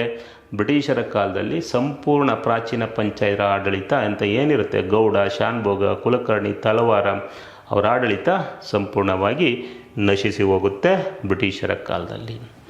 ಆಫ್ಟರ್ ದ ಅಡ್ವೆಂಟ್ ಆಫ್ ಯುರೋಪಿಯನ್ನರು ಭಾರತಕ್ಕೆ ಬರ್ತಾರೆ. ಅದರಲ್ಲೂ ಮುಖ್ಯವಾಗಿ ಬ್ರಿಟಿಷರು. ಯಾಕೆಂದರೆ ಬ್ರಿಟಿಷರು ದೆ ರೂಲ್ಡ್ ಇಂಡಿಯಾ ನಿಯರ್ಲಿ 300 years, 300 ವರ್ಷಗಳ ಕಾಲ ರೂಲ್ ಮಾಡ್ತಾರೆ. ಅವರು ದೆ ಇಂಟ್ರೊಡ್ಯೂಸ್ಡ್ ನ್ಯೂ ಅಡ್ಮಿನಿಸ್ಟ್ರೇಷನ್ ಸಿಸ್ಟಮ್. ಹೊಸ ಆಡಳಿತ ಮಾದರಿಯನ್ನು ಭಾರತದಲ್ಲಿ ಪರಿಚಯಿಸ್ತಾರೆ. ಹಾಗಾಗಿ ಬ್ರಿಟಿಷರ ಕಾಲದಲ್ಲಿ ಏನಾಗುತ್ತೆ, ಪ್ರಾಚೀನ ಪಂಚಾಯತ್ ರಾಜ್ ಪದ್ಧತಿ ಅವನತಿ ಕಂಪ್ಲೀಟ್ ಆಗುತ್ತೆ. ದೆ ಇಂಟ್ರೊಡ್ಯೂಸ್ಡ್ ಗ್ರಾಮಾಧಿಕಾರಿನ ನೇಮಕ ಮಾಡ್ತಾರೆ. ಗ್ರಾಮದ ತೆರಿಗೆಯನ್ನು ವಸೂಲಿ ಮಾಡೋದಕ್ಕೆ ಅಧಿಕಾರಿನ ನೇಮಕ ಮಾಡ್ತಾರೆ. ಮೊದಲು ಕುಲಕರ್ಣಿ, ಶಾನ್ಭೋಗ ಇರ್ತಾಯಿದ್ರು ತೆರಿಗೆ ವಸೂಲಿ ಮಾಡೋದಕ್ಕೆ. ಅದ್ರ ಬದಲಾಗಿ ಸರ್ಕಾರಿ ಅಧಿಕಾರಿನ ನೇಮಕ ಮಾಡ್ತಾರೆ. ಈಗೇನಿಗೆ BA ಅಂತ ಕರೀತಾರೆ, ಅದೇ ಥರ ನೇಮಕ ಮಾಡ್ತಾರೆ. ಅವನ್ನ ಲಂಬಾರ್ದಾರ್ ಅಂತ ಕರೀತಾ ಇರ್ತಾರೆ. ಲಂಬಾರ್ದಾರ್ ಅಂತ ಗ್ರಾಮಾಧಿಕಾರಿನ ನೇಮಕ ಮಾಡ್ತಾರೆ ಫಾರ್ ಟ್ಯಾಕ್ಸ್ ಕಲೆಕ್ಷನ್. ಶಾನ್ಭೋಗ, ಕುಲಕರ್ಣಿಗಿದ್ದ ಅಧಿಕಾರನ ಕಿತ್ಕೋತಾರೆ. ಅದೇ ಥರ ಕೈಗಾರಿಕಾ ಕ್ರಾಂತಿ ಆಗುತ್ತೆ. ಅದರಿಂದ ಹೊಸ ಪದ್ಧತಿಗಳು ಜಾರಿಗೆ ಆಗ್ತವೆ. ಕೇಂದ್ರೀಕೃತ ಆಡಳಿತ ವ್ಯವಸ್ಥೆನ ತರ್ತಾರೆ. Centralisation administration system. ಇಡೀ ಭಾರತನ ಗೆಲ್ತಾರೆ. 2/3 ಆಫ್ ಇಂಡಿಯಾನ ವಶಪಡಿಸ್ಕೊಂಡು ಒಂದೇ ರೀತಿಯ ಆಡಳಿತ ತರ್ತಾರೆ. ಅದೇ ಥರ ಪೊಲೀಸ್ ಸ್ಟೇಷನನ್ನು ತರ್ತಾರೆ. ಪೊಲೀಸ್ ಸ್ಟೇಷನನ್ನು ತಂದು ಏನು ತಳವಾರ ಇರ್ತಾನೆ, ತಳವಾರನ ಅಧಿಕಾರನ ಕಿತ್ಕೋತಾನೆ. ಪೊಲೀಸರು ಎಂಟ್ರಿ ಆಗ್ತಾರೆ ಹಳ್ಳಿಗಳಿಗೆ. ತಳವಾರನ ಅಧಿಕಾರ ಹೋಗುತ್ತೆ. ಅದೇ ಥರ they introduced modern court system. Lord Warren Hastings ಆಧುನಿಕ ನ್ಯಾಯಾಲಯಗಳನ್ನು ತರ್ತಾರೆ. ಏನು ಮೊದಲು ಗ್ರಾಮದಲ್ಲೇ ನ್ಯಾಯ ತೀರ್ಮಾನ ಮಾಡ್ತಿರ್ತಾರೆ, ಅಧಿಕಾರನ ಕಿತ್ಕೋತಾರೆ. ಪ್ರತಿಯೊಬ್ಬರು ಕೋರ್ಟ್ಗೆ ಹೋಗೋದಕ್ಕೆ ಶುರು ಮಾಡ್ತಾರೆ. ಅದೇ ಥರ ಇಂಟ್ರೊಡ್ಯೂಸ್ಡ್ ಲ್ಯಾಂಡ್ ಮೆಜರ್ಮೆಂಟ್ ಸಿಸ್ಟಮ್, ಆಧುನಿಕ ಭೂಮಾಪನ ಪದ್ಧತಿನ ತರ್ತಾರೆ. And also introduced new taxation system, ಹೊಸ ತೆರಿಗೆ ಪದ್ಧತಿ ತರ್ತಾರೆ. ಅದೇ ಥರ ಕಾಯಂ ಜಮೀನ್ದಾರಿ ಸಿಸ್ಟಮ್ 1793ನಲ್ಲಿ ತಗೊಂಬರ್ತಾರೆ. ಲಾರ್ಡ್ ಕಾರ್ನ್ವಾಲಿಸ್ ಪರ್ಮನೆಂಟ್ ಸೆಟಲ್ಮೆಂಟ್ ಸಿಸ್ಟಮ್ನ ತರ್ತಾನೆ. ರೈತವಾರಿ ಸಿಸ್ಟಮ್ 820ರಲ್ಲಿ ಮಡ್ರಾಸ್ ಪ್ರಾವಿನ್ಸಲ್ಲಿ ರೈತವಾರಿ ಪದ್ಧತಿ ಬರುತ್ತೆ. ಲಾರ್ಡ್ ಮಾರ್ಕ್ವಿಸ್ ಹೇಸ್ಟಿಂಗ್ಸ್ ಕಾಲದಲ್ಲಿ. ಆ್ಯಂಡ್ ಮಹಲ್ವಾರಿ ಸಿಸ್ಟಮ್ 833ರಲ್ಲಿ ಲಾರ್ಡ್ ವಿಲಿಯಂ ಬೆಂಟಿಂಗ್ ಕಾಲದಲ್ಲಿ ಮಹಲ್ವಾರಿ ಪದ್ಧತಿ ಬರುತ್ತೆ. ಎಲ್ಲ ಪದ್ಧತಿಗಳು, ಪೊಲೀಸ್ ವ್ಯವಸ್ಥೆ, ಕೇಂದ್ರೀಕೃತ ಆಡಳಿತ ವ್ಯವಸ್ಥೆ, ಕೈಗಾರಿಕಾ ನೀತಿ, ಹೊಸ ನ್ಯಾಯಾಲಯಗಳ ಸ್ಥಾಪನೆ, ಇವು ಏನು ಗ್ರಾಮರ ಪಂಚರ ಆಡಳಿತ ಏನಿತ್ತು, ಆ ಪಂಚರ ಅಧಿಕಾರವನ್ನು ಕಿತ್ಕೋತಾರೆ. ಹೊಸ ಹೊಸ ವ್ಯವಸ್ಥೆಗಳು ಹಳ್ಳಿಗೆ ಇನ್ಸ್ಟಿಟ್ಯೂಷನ್ಸ್ಗಳು ಎಂಟ್ರಿ ಆಗ್ತವೆ. ಹಾಗಾಗಿ ಬ್ರಿಟಿಷರ ಕಾಲದಲ್ಲಿ ಏನು old panchayat system in India, ಏನು ಹಳೆಯ ಪಂಚಾಯತ್ ರಾಜ್ ಪದ್ಧತಿ ಇತ್ತು, ಅದು ಸಂಪೂರ್ಣ ನಶಿಸಿ ಹೋಗುತ್ತೆ. ಬ್ರಿಟಿಷರ ಕಾಲದಲ್ಲಿ ಹಳೆಯ ಪಂಚಾಯತ್ ರಾಜ್ ವ್ಯವಸ್ಥೆ ನಶಿಸಿ ಹೋದರೂ ಕೂಡ ಹೊಸ ಪಂಚಾಯತ್ ರಾಜ್ ಸಿಸ್ಟಮ್, ಆಧುನಿಕ ಪಂಚಾಯತ್ ರಾಜ್ ವ್ಯವಸ್ಥೆ, ಹೊಸ ಪಂಚಾಯತ್ ರಾಜ್ ಸಿಸ್ಟಮ್ ಏನು ಈಗಿನ ಪಂಚಾಯತ್ ರಾಜ್ ವ್ಯವಸ್ಥೆ ಇದೆ, ಈ ಪ್ರಸ್ತುತ ಇರುವ ಪಂಚಾಯತ್ ರಾಜ್ ವ್ಯವಸ್ಥೆ ಜಾರಿಗೆ ಬರಲಿಕ್ಕೆ ಬ್ರಿಟಿಷರು ಕಾರಣರಾಗ್ತಾರೆ. Okay, and they were responsible for the establishment of new panchayat raj system in India. ಹಳೆ ಪದ್ಧತಿ ನಾಶ ಆದರೂ ಕೂಡ ಹೊಸ ಪದ್ಧತಿ ಉಗಮ ಆಗಲಿಕ್ಕೆ ಅವರು ಕಾರಣರಾಗ್ತಾರೆ ಬ್ರಿಟಿಷರು. ಓಕೆ, ಹೊಸ ಪದ್ಧತಿ ಬರುತ್ತೆ. ಇಲ್ಲಿಂದ ನಮಗೆ ಬ್ರಿಟಿಷರ ಆಳ್ವಿಕೆಯಲ್ಲಿ ಸ್ಥಳೀಯ ಸರ್ಕಾರದ ಬೆಳವಣಿಗೆ. ಬ್ರಿಟಿಷರ ಆಳ್ವಿಕೆ ಕಾಲದಲ್ಲಿ ಯಾವ ಥರ ಸ್ಥಳೀಯ ಸರ್ಕಾರಗಳು ಆಗುತ್ತೆ. ಬ್ರಿಟಿಷರು 1608 1947 ಅವಧಿನಲ್ಲಿರ್ತಾರೆ ಭಾರತದಲ್ಲಿ. ಇವ್ರ ಕಾಲದಲ್ಲಿ ಯಾವ ಥರ ಆಗುತ್ತೆ. Development of panchayat Raj during British period.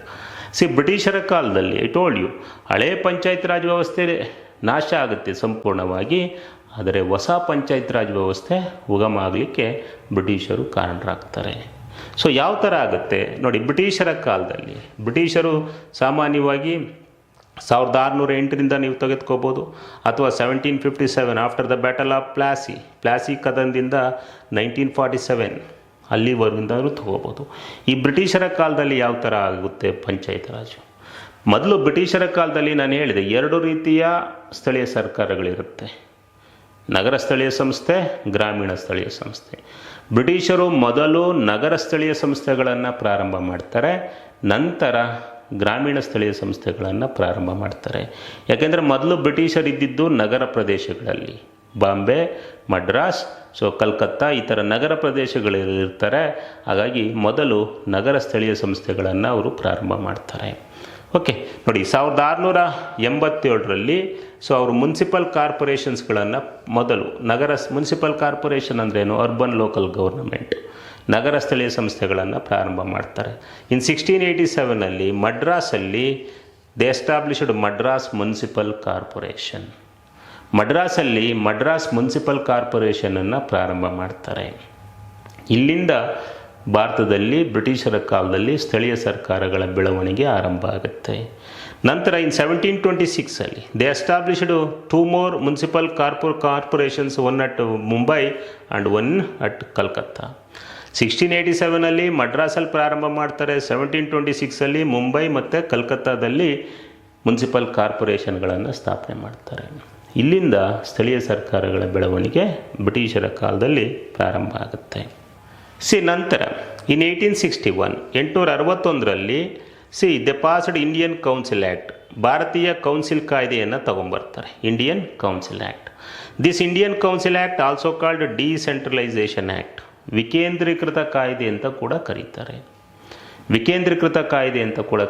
Indian council ಆ್ಯಕ್ಟನ್ನು ತರ್ತಾರೆ. Under which they established 2 types of governments, 2 ಥರದ ಸ್ಥಳೀಯ ಸರ್ಕಾರಗಳನ್ನು ಸ್ಥಾಪನೆ ಮಾಡ್ತಾರೆ, 2 ಹಂತದ ಸರ್ಕಾರಗಳು. They at the central legislative council, ಕೇಂದ್ರ ಶಾಸನ ಸಭೆಯನ್ನು ಪ್ರಾರಂಭ ಮಾಡ್ತಾರೆ. And at the provincial legislative council, ಪ್ರಾಂತೀಯ ಶಾಸನ ಸಭೆಗಳನ್ನು ರಚನೆ ಮಾಡ್ತಾರೆ. ಪ್ರಾಂತ್ಯಗಳಿರ್ತವೆ, ಬೆಂಗಾಲ್ ಪ್ರಾವಿನ್ಸ್ ಇರುತ್ತೆ, ಮಡ್ರಾಸ್ ಪ್ರಾವಿನ್ಸ್ ಇರುತ್ತೆ, ಬಾಂಬೆ ಪ್ರಾವಿನ್ಸ್ ಇರುತ್ತೆ, ನಾರ್ತ್ ವೆಸ್ಟ್ ಫ್ರಾಂಟೈರ್ ಪ್ರಾವಿನ್ಸ್ ಇರುತ್ತೆ, ವಾಯುವ್ಯ ಸರಹದ್ದು ಪ್ರಾಂತ್ಯ ಇರುತ್ತೆ, ಪಂಜಾಬ್ ಇರುತ್ತೆ, ಬರ್ಮಾ ಇರುತ್ತೆ. ಸುಮಾರು 6 ಪ್ರಾಂತ್ಯಗಳಿರ್ತವೆ. 6 ಪ್ರಾಂತ್ಯಗಳಲ್ಲಿ ಪ್ರಾಂತೀಯ ಶಾಸನ ಸಭೆಗಳನ್ನು ಸ್ಥಾಪನೆ ಮಾಡ್ತಾರೆ. ಅಂದರೆ ಇಲ್ಲಿ 2 ಹಂತದ ಸರ್ಕಾರಗಳನ್ನು ರಚನೆ ಮಾಡ್ತಾರೆ. ಕೇಂದ್ರದಲ್ಲಿ at the center provincial legislative council, and at the provinces they established at the center they established central legislative council, at the provinces they established provincial legislative council. ಕೇಂದ್ರದಲ್ಲಿ ಕೇಂದ್ರ ಶಾಸನ ಸಭೆ, ಪ್ರಾಂತ್ಯಗಳಲ್ಲಿ ಪ್ರಾಂತೀಯ ಶಾಸನ ಸಭೆಗಳನ್ನು ಪ್ರಾರಂಭ ಮಾಡ್ತಾರೆ. ಓಕೆ, ಈ ಥರ ಸೊ 2 ಹಂತದ ಸರ್ಕಾರವನ್ನು ರಚನೆ ಮಾಡ್ತಾರೆ. ಮುಂದೆ ರಿಪ್ಪನ್ ಕಾಲದಲ್ಲಿ 3ನೇ ಹಂತದ ಸರ್ಕಾರ ಪ್ರಾರಂಭ ಆಗುತ್ತೆ, ಅದೇ ಸ್ಥಳೀಯ ಸರ್ಕಾರ. ಆದರೆ 861ರ ಇಂಡಿಯನ್ ಕೌನ್ಸಿಲ್ ಆ್ಯಕ್ಟ್ ಅದ್ರ ಪ್ರಕಾರ 2 ಹಂತದ ಸರ್ಕಾರ ಆಗುತ್ತೆ. ಆಮೇಲೆ 3ನೇ ಹಂತದ ಸರ್ಕಾರ ಲಾರ್ಡ್ ರಿಪ್ಪನ್ ಕಾಲದಲ್ಲಿ ಆಗುತ್ತೆ. Okay, next. So in 1870 they introduced financial decentralisation, ಹಣಕಾಸು ವಿಕೇಂದ್ರೀಕರಣನ ತರ್ತಾರೆ. It means Lord Mayo, very very important, the then viceroy of India, ಅಂದಿನ ಭಾರತದ viceroy Lord Mayo introduced financial decentralisation, ಹಣಕಾಸು ವಿಕೇಂದ್ರೀಕರಣವನ್ನು ತರ್ತಾನೆ ಲಾರ್ಡ್ ಮೇಯೋ. ಅಂದರೆ ಎಂಪವರ್ಡ್ ಪ್ರಾವಿನ್ಸಸ್, ಈ ಪ್ರಾಂತೀಯ ಶಾಸನ ಸಭೆಗಳಿರ್ತಾವಲ್ಲ, empowered provinces to impose tax and collect tax. ಈ ಪ್ರಾಂತೀಯ ಶಾಸನ ಸಭೆಗಳಿಗೆ ಮೊದಲ ಬಾರಿಗೆ ತೆರಿಗೆ ಹಾಕುವ, ತೆರಿಗೆ ವಸೂಲಿ ಮಾಡುವ ಅಧಿಕಾರವನ್ನು ಕೊಡ್ತಾನೆ Lord Mayo. Under financial decentralization empowered provincial government to generate their own resources. ಪ್ರಾಂತೀಯ ಶಾಸನ ಸಭೆಗಳಿಗೆ ಅವುಗಳು ಅವರದೇ ಆದ ಸ್ವಂತ ಸಂಪನ್ಮೂಲವನ್ನು ಹೊಂದುವ ಅಧಿಕಾರವನ್ನು ನೀಡ್ತಾನೆ ಲಾರ್ಡ್ ಮೇಯೋ. ಅದರಿಂದ Lord Mayo important because of financial decentralisation, ಹಣಕಾಸು ವಿಕೇಂದ್ರೀಕರಣದಿಂದ ಅವನು ಪ್ರಖ್ಯಾತಿಯನ್ನು ಪಡಿತಾನೆ. See empowered provincial government to impose tax, for example ಭೂಕಂದಾಯ ತೆರಿಗೆ ವಸೂಲಿ ಮಾಡೋದಕ್ಕೆ ಅಧಿಕಾರನ ನೀಡ್ತಾನೆ. And empowered to collect stamp duty, okay, ಮುದ್ರಾಂಕ ಶುಲ್ಕ ಅದನ್ನು ಕಲೆಕ್ಟ್ ಮಾಡೋದಕ್ಕೆ ಅಧಿಕಾರನ ಕೊಡ್ತಾನೆ. Empowered to collect some licence fees, judicial fine, so ಇವುಗಳನ್ನೆಲ್ಲ ವಸೂಲಿ ಮಾಡೋದಕ್ಕೆ ಅಧಿಕಾರನ ಕೊಡ್ತಾನೆ. ಸೊ ಫಿನಾನ್ಷಿಯಲ್ ಡಿಸೆಂಟ್ರಲೈಸೇಷನನ್ನು ತರ್ತಾನೆ. Next, very very important, Lord Ripon. See Lord Ripon in 1882 he passed Ripon resolution, Ripon ನಿರ್ಣಯ ಅಂತ ಒಂದನ್ನು ತಗೊಂಬರ್ತಾನೆ. ಅದನ್ನು ಲಾರ್ಡ್ ರಿಪ್ಪನ್ ನಿರ್ಣಯ ಅಂತ ಹೇಳಿ ಅದನ್ನು ಕರೀತಾರೆ. ಇವನೇನು ಮಾಡ್ತಾನೆ, under lord Ripon resolution established 3 tyre of government, 3rd tyre 3ನೇ ಹಂತದ ಸ್ಥಳೀಯ ಸರ್ಕಾರನ ಸ್ಥಾಪನೆ ಮಾಡ್ತಾನೆ. 861ರಲ್ಲಿ 2 ಹಂತದ ಸರ್ಕಾರ ರಚನೆ ಆಗಿರುತ್ತೆ, 3ನೇ ಹಂತದ ಸರ್ಕಾರ ಲೋಕಲ್ ಗವರ್ನಮೆಂಟನ್ನು ಸ್ಥಾಪನೆ ಮಾಡ್ತಾನೆ. ಹಾಗಾಗಿ ಲಾರ್ಡ್ ರಿಪ್ಪನ್ನನ್ನು ಸ್ಥಳೀಯ ಸರ್ಕಾರದ ಪಿತಾಮಹ ಅಂತ ಹೇಳಿ ಕರೀತಾರೆ, father of local self government. See passed a resolution in 1882, 1882ರಲ್ಲಿ the then viceroy of India Lord Ripon, ಅಂದಿನ ಭಾರತದ viceroy Lord Ripon passed a resolution, ಒಂದು ನಿರ್ಣಯವನ್ನು ಪಾಸ್ ಮಾಡ್ತಾನೆ. That resolution also called Magna Carta of Indian local self government, ಭಾರತದ ಸ್ಥಳೀಯ ಸರ್ಕಾರದ Magna Carta ಅಂತ ಕರೀತಾರೆ. And Ripon was called as father of Indian local self government, under which established okay 3rd local self government, 3ನೇ ಹಂತದ ಸ್ಥಳೀಯ ಸರ್ಕಾರವನ್ನು ಸ್ಥಾಪನೆ ಮಾಡ್ತಾನೆ. ಅದಾದ ನಂತರ ರಾಯಲ್ ಕಮಿಷನ್ ನೇಮಕ ಮಾಡ್ತಾರೆ. ಅದಾದ ನಂತರ ಭಾರತ ಸರ್ಕಾರ ಕಾಯ್ದೆನ ತರ್ತಾರೆ. That we will see first Ripon ರೆಸಲ್ಯೂಷನನ್ನು ನೋಡೋಣ. ಸಿ ಲಾರ್ಡ್ ರಿಪ್ಪನ್ ಗೊತ್ತುವಳಿ, ರಿಪ್ಪನ್ ರೆಸಲ್ಯೂಷನ್ ಅಂದರೆ ಗೊತ್ತುವಳಿ. See Lord Ripon passed a resolution in 1882. 1882ನಲ್ಲಿ ಒಂದು ರೆಸಲ್ಯೂಷನನ್ನು ಪಾಸ್ ಮಾಡ್ತಾನೆ. This resolution also called as Magna Carta, Magna Carta of Indian local self government. ಸ್ಥಳೀಯ ಸರ್ಕಾರದ ವಿಷಯದಲ್ಲಿ ಮ್ಯಾಗ್ನಾ ಕಾರ್ಟಾ ಅಂತ ಕರೀತಾರೆ. And also because of this resolution, so Lord Ripon also called father of Indian local self government, ಸ್ಥಳೀಯ ಸರ್ಕಾರದ ಪಿತಾಮಹ. So ಈ lord Ripon ಗೊತ್ತುವಳಿಯನ್ನು ಸ್ಥಳೀಯ ಸರ್ಕಾರದ ಮ್ಯಾಗ್ನಾ ಕಾರ್ಟಾ ಅಂದ್ರೇನು, it is return document, important ಡಾಕ್ಯುಮೆಂಟನ್ನು ಮ್ಯಾಗ್ನಾ ಕಾರ್ಟಾ ಅಂತ ಹೇಳಿ ಕರೀತಾರೆ. ಆ ಕಾರಣದಿಂದ ಇವನ್ನ ಸ್ಥಳೀಯ ಸರ್ಕಾರದ ಪಿತಾಮಹ ಅಂತಾರೆ. ಸೊ ಅವನು ರಿಪ್ಪನ್ ರೆಸಲ್ಯೂಷನನ್ನು ಸ್ಥಳೀಯ ಸರ್ಕಾರದ ಹೆಗ್ಗುರುತು ಅಂತ ಕೂಡ ಕರೀತಾರೆ. Landmark in the history of development of local self government, ಸ್ಥಳೀಯ ಸರ್ಕಾರದ ಹೆಗ್ಗುರುತು. ಸೊ ಈ Ripon resolution, under this resolution he provided for the establishment of local government. Already central legislative council ಇರುತ್ತೆ, ಪ್ರಾವಿನ್ಷಿಯಲ್ ಲೆಜಿಸ್ಲೇಟಿವ್ ಕೌನ್ಸಿಲ್, ಕೇಂದ್ರ ಶಾಸನ ಸಭೆ, ಪ್ರಾಂತೀಯ ಶಾಸನ ಸಭೆ 861ರಲ್ಲಿ ಸ್ಥಾಪನೆ ಆಗಿರ್ತವೆ. ಅದ್ರ ಜೊತೆಗೆ 3ನೇ ಹಂತದ ಸರ್ಕಾರ, ಸ್ಥಳೀಯ ಸರ್ಕಾರನ ಸ್ಥಾಪನೆ ಮಾಡ್ತಾರೆ. See under this resolution established 2 types of local self government. 2 ಥರದ ಸ್ಥಳೀಯ ಸರ್ಕಾರಗಳನ್ನು ಸ್ಥಾಪನೆ ಮಾಡ್ತಾನೆ. ಒಂದು rural local bodies and urban local bodies, ನಗರ ಸ್ಥಳೀಯ ಸಂಸ್ಥೆಗಳು. Rural local bodies and urban local bodies ಅಂತ 2 ಥರದ ಸ್ಥಳೀಯ ಸರ್ಕಾರಗಳನ್ನು ಸ್ಥಾಪನೆ ಮಾಡ್ತಾನೆ. Come to under rural local bodies and at district level, ಜಿಲ್ಲಾ ಮಟ್ಟದಲ್ಲಿ ಎಸ್ಟಾಬ್ಲಿಷ್ಡ್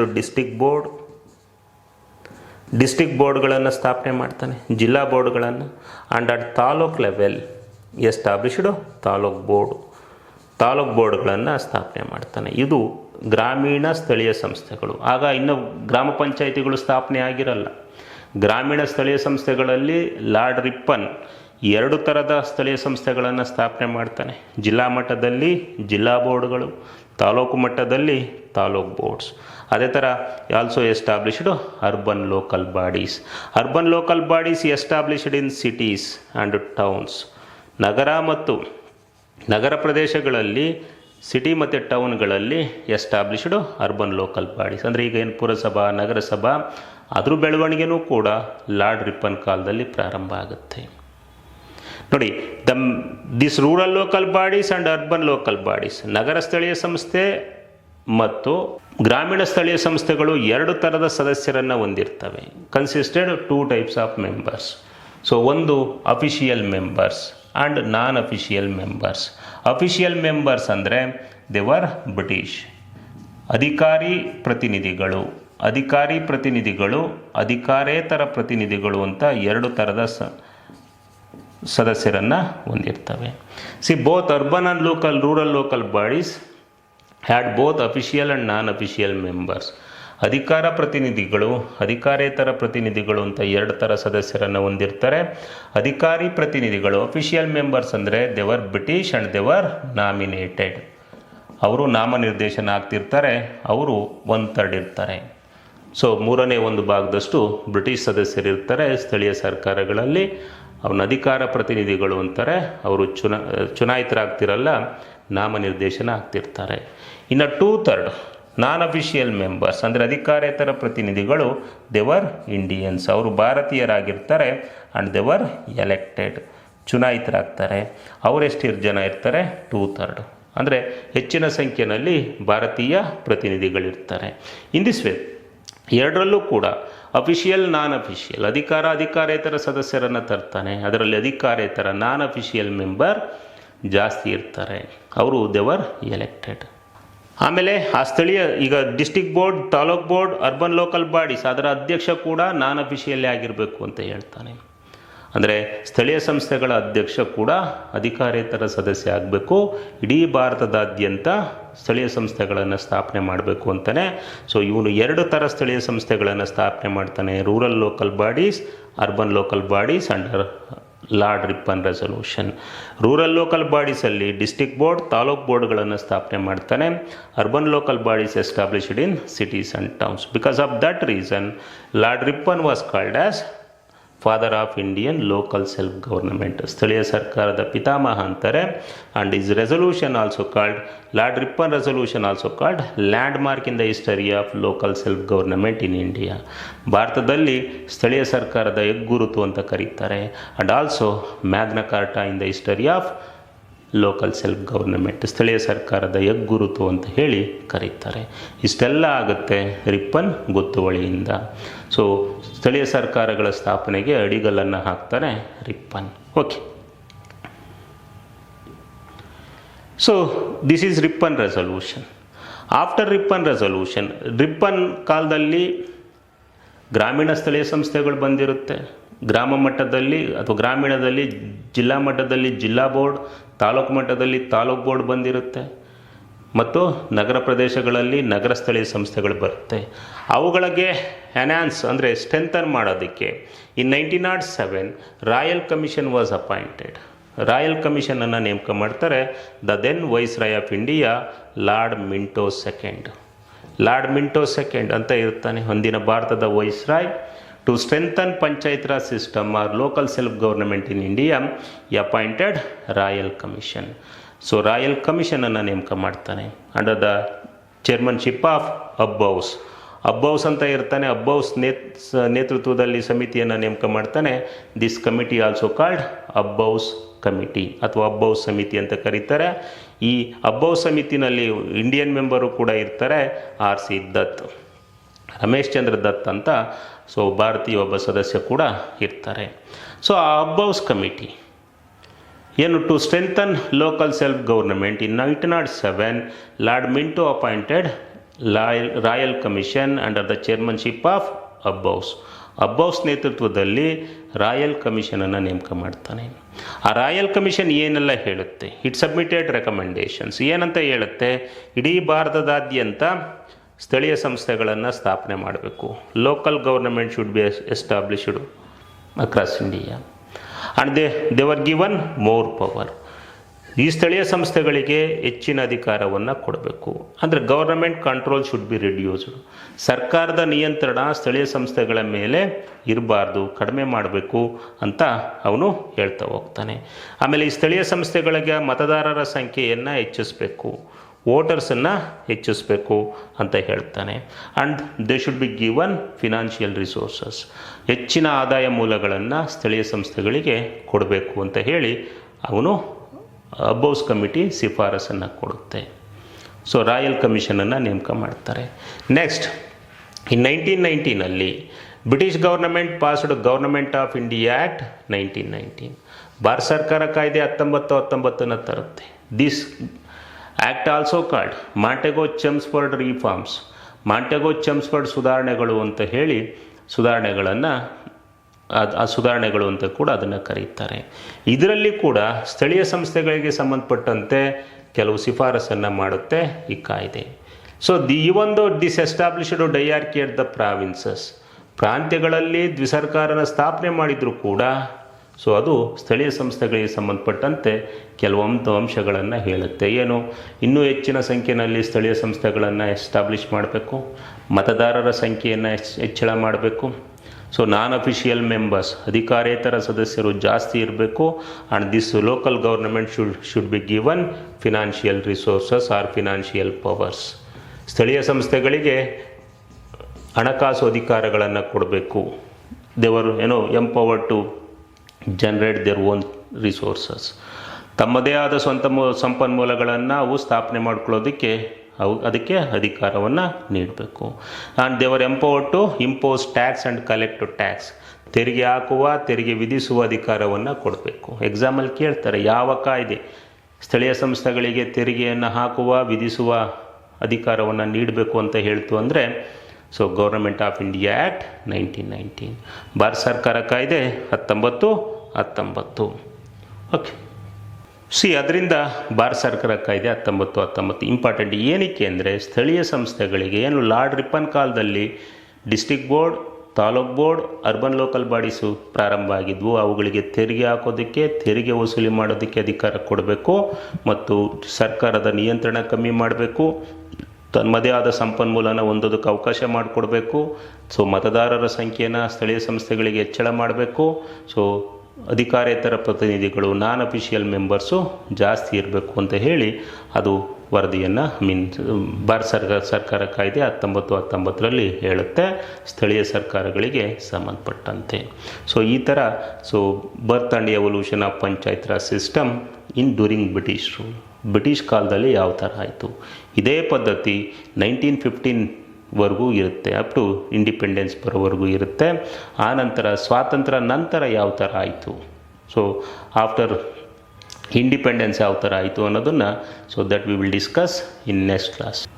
ಮುಂದಿನ ತರಗತಿನಲ್ಲಿ birth and evolution of panchayat raj system in India after independence, ಸ್ವಾತಂತ್ರ್ಯ ನಂತರ ಭಾರತದಲ್ಲಿ ಯಾವ ರೀತಿ ಯುಗಮ ವಿಕಾಸ ಆಯಿತು ಅನ್ನೋದನ್ನು ಹೇಳ್ತಾ ಹೋಗ್ತೀನಿ. 1950 1993ವರೆಗೆ ಯಾವ ಥರ ಇತ್ತು, ಅಲ್ಲಿ ನಮಗೆ ಹಲವಾರು ಸಮಿತಿಗಳು ಬರ್ತವೆ. ಬಲವಂತರಾಯ್ ಮೆಹ್ತಾ, ಅಶೋಕ್ ಮೆಹ್ತಾ ಸಮಿತಿ ಅಂತ ಹೇಳಿ ಬರ್ತವೆ. GVK ರಾವ್, ಸಿಂಘ್ವಿ, ಗಾಡ್ಗಿಲ್, ತುಂಗೋನ್ ಸಮಿತಿ ಅಂತೆಲ್ಲ ಬರುತ್ತೆ. ಸೊ ಅದನ್ನು ಡಿಸ್ಕಸ್ ಮಾಡ್ತೀನಿ. ಓಕೆ ಸ್ನೇಹಿತರೆ, ಪಂಚಾಯತ್ ರಾಜ್ ಸಂಸ್ಥೆ, rural development, cooperatives, land reforms, Indian society, evolution of Indian society ಅಂತ ಏನು ನಿಮಗೆ group C, PDO, village accountant ಅಥವಾ ವಿಲೇಜ್ ಅಡ್ಮಿನಿಸ್ಟ್ರೇಟಿವ್ ಆಫೀಸರ್ಸ್ ಅದರಲ್ಲಿ ಏನಿದೆ ಆ ಸಿಲೆಬಸ್ಗೆ ಸಂಬಂಧಪಟ್ಟಂತೆ ನಾವು ಈ ರೀತಿ ವಿಡಿಯೋಗಳನ್ನು ನೀಡ್ತೀವಿ. Online recorded videos with high quality with content ಇರೋ ವಿಡಿಯೋಗಳನ್ನು ನೀಡ್ತೀವಿ. ಸೊ ಆಸಕ್ತರು ನಮ್ಮ ಸಂಸ್ಥೆ ಆಜಾದ್ ICS ಅಕಾಡೆಮಿಗೆ ಸಂಪರ್ಕಿಸ್ಬೋದು. ಸೊ ನಮ್ಮ ಆ್ಯಪ್ ಇದೆ ಆಜಾದ್ ICS ಅಕಾಡೆಮಿ ಅಂತ. ಆ್ಯಪ್ ಮೂಲಕನೂ ಕೂಡ ನಾವು ತರಗತಿಗಳನ್ನು ರೆಕಾರ್ಡೆಡ್ ವಿಡಿಯೋಸನ್ನು ನೀಡ್ತೀವಿ. ಆಸಕ್ತರು ಪರ್ಚೇಸ್ ಮಾಡ್ಬೋದು. Okay, thank you.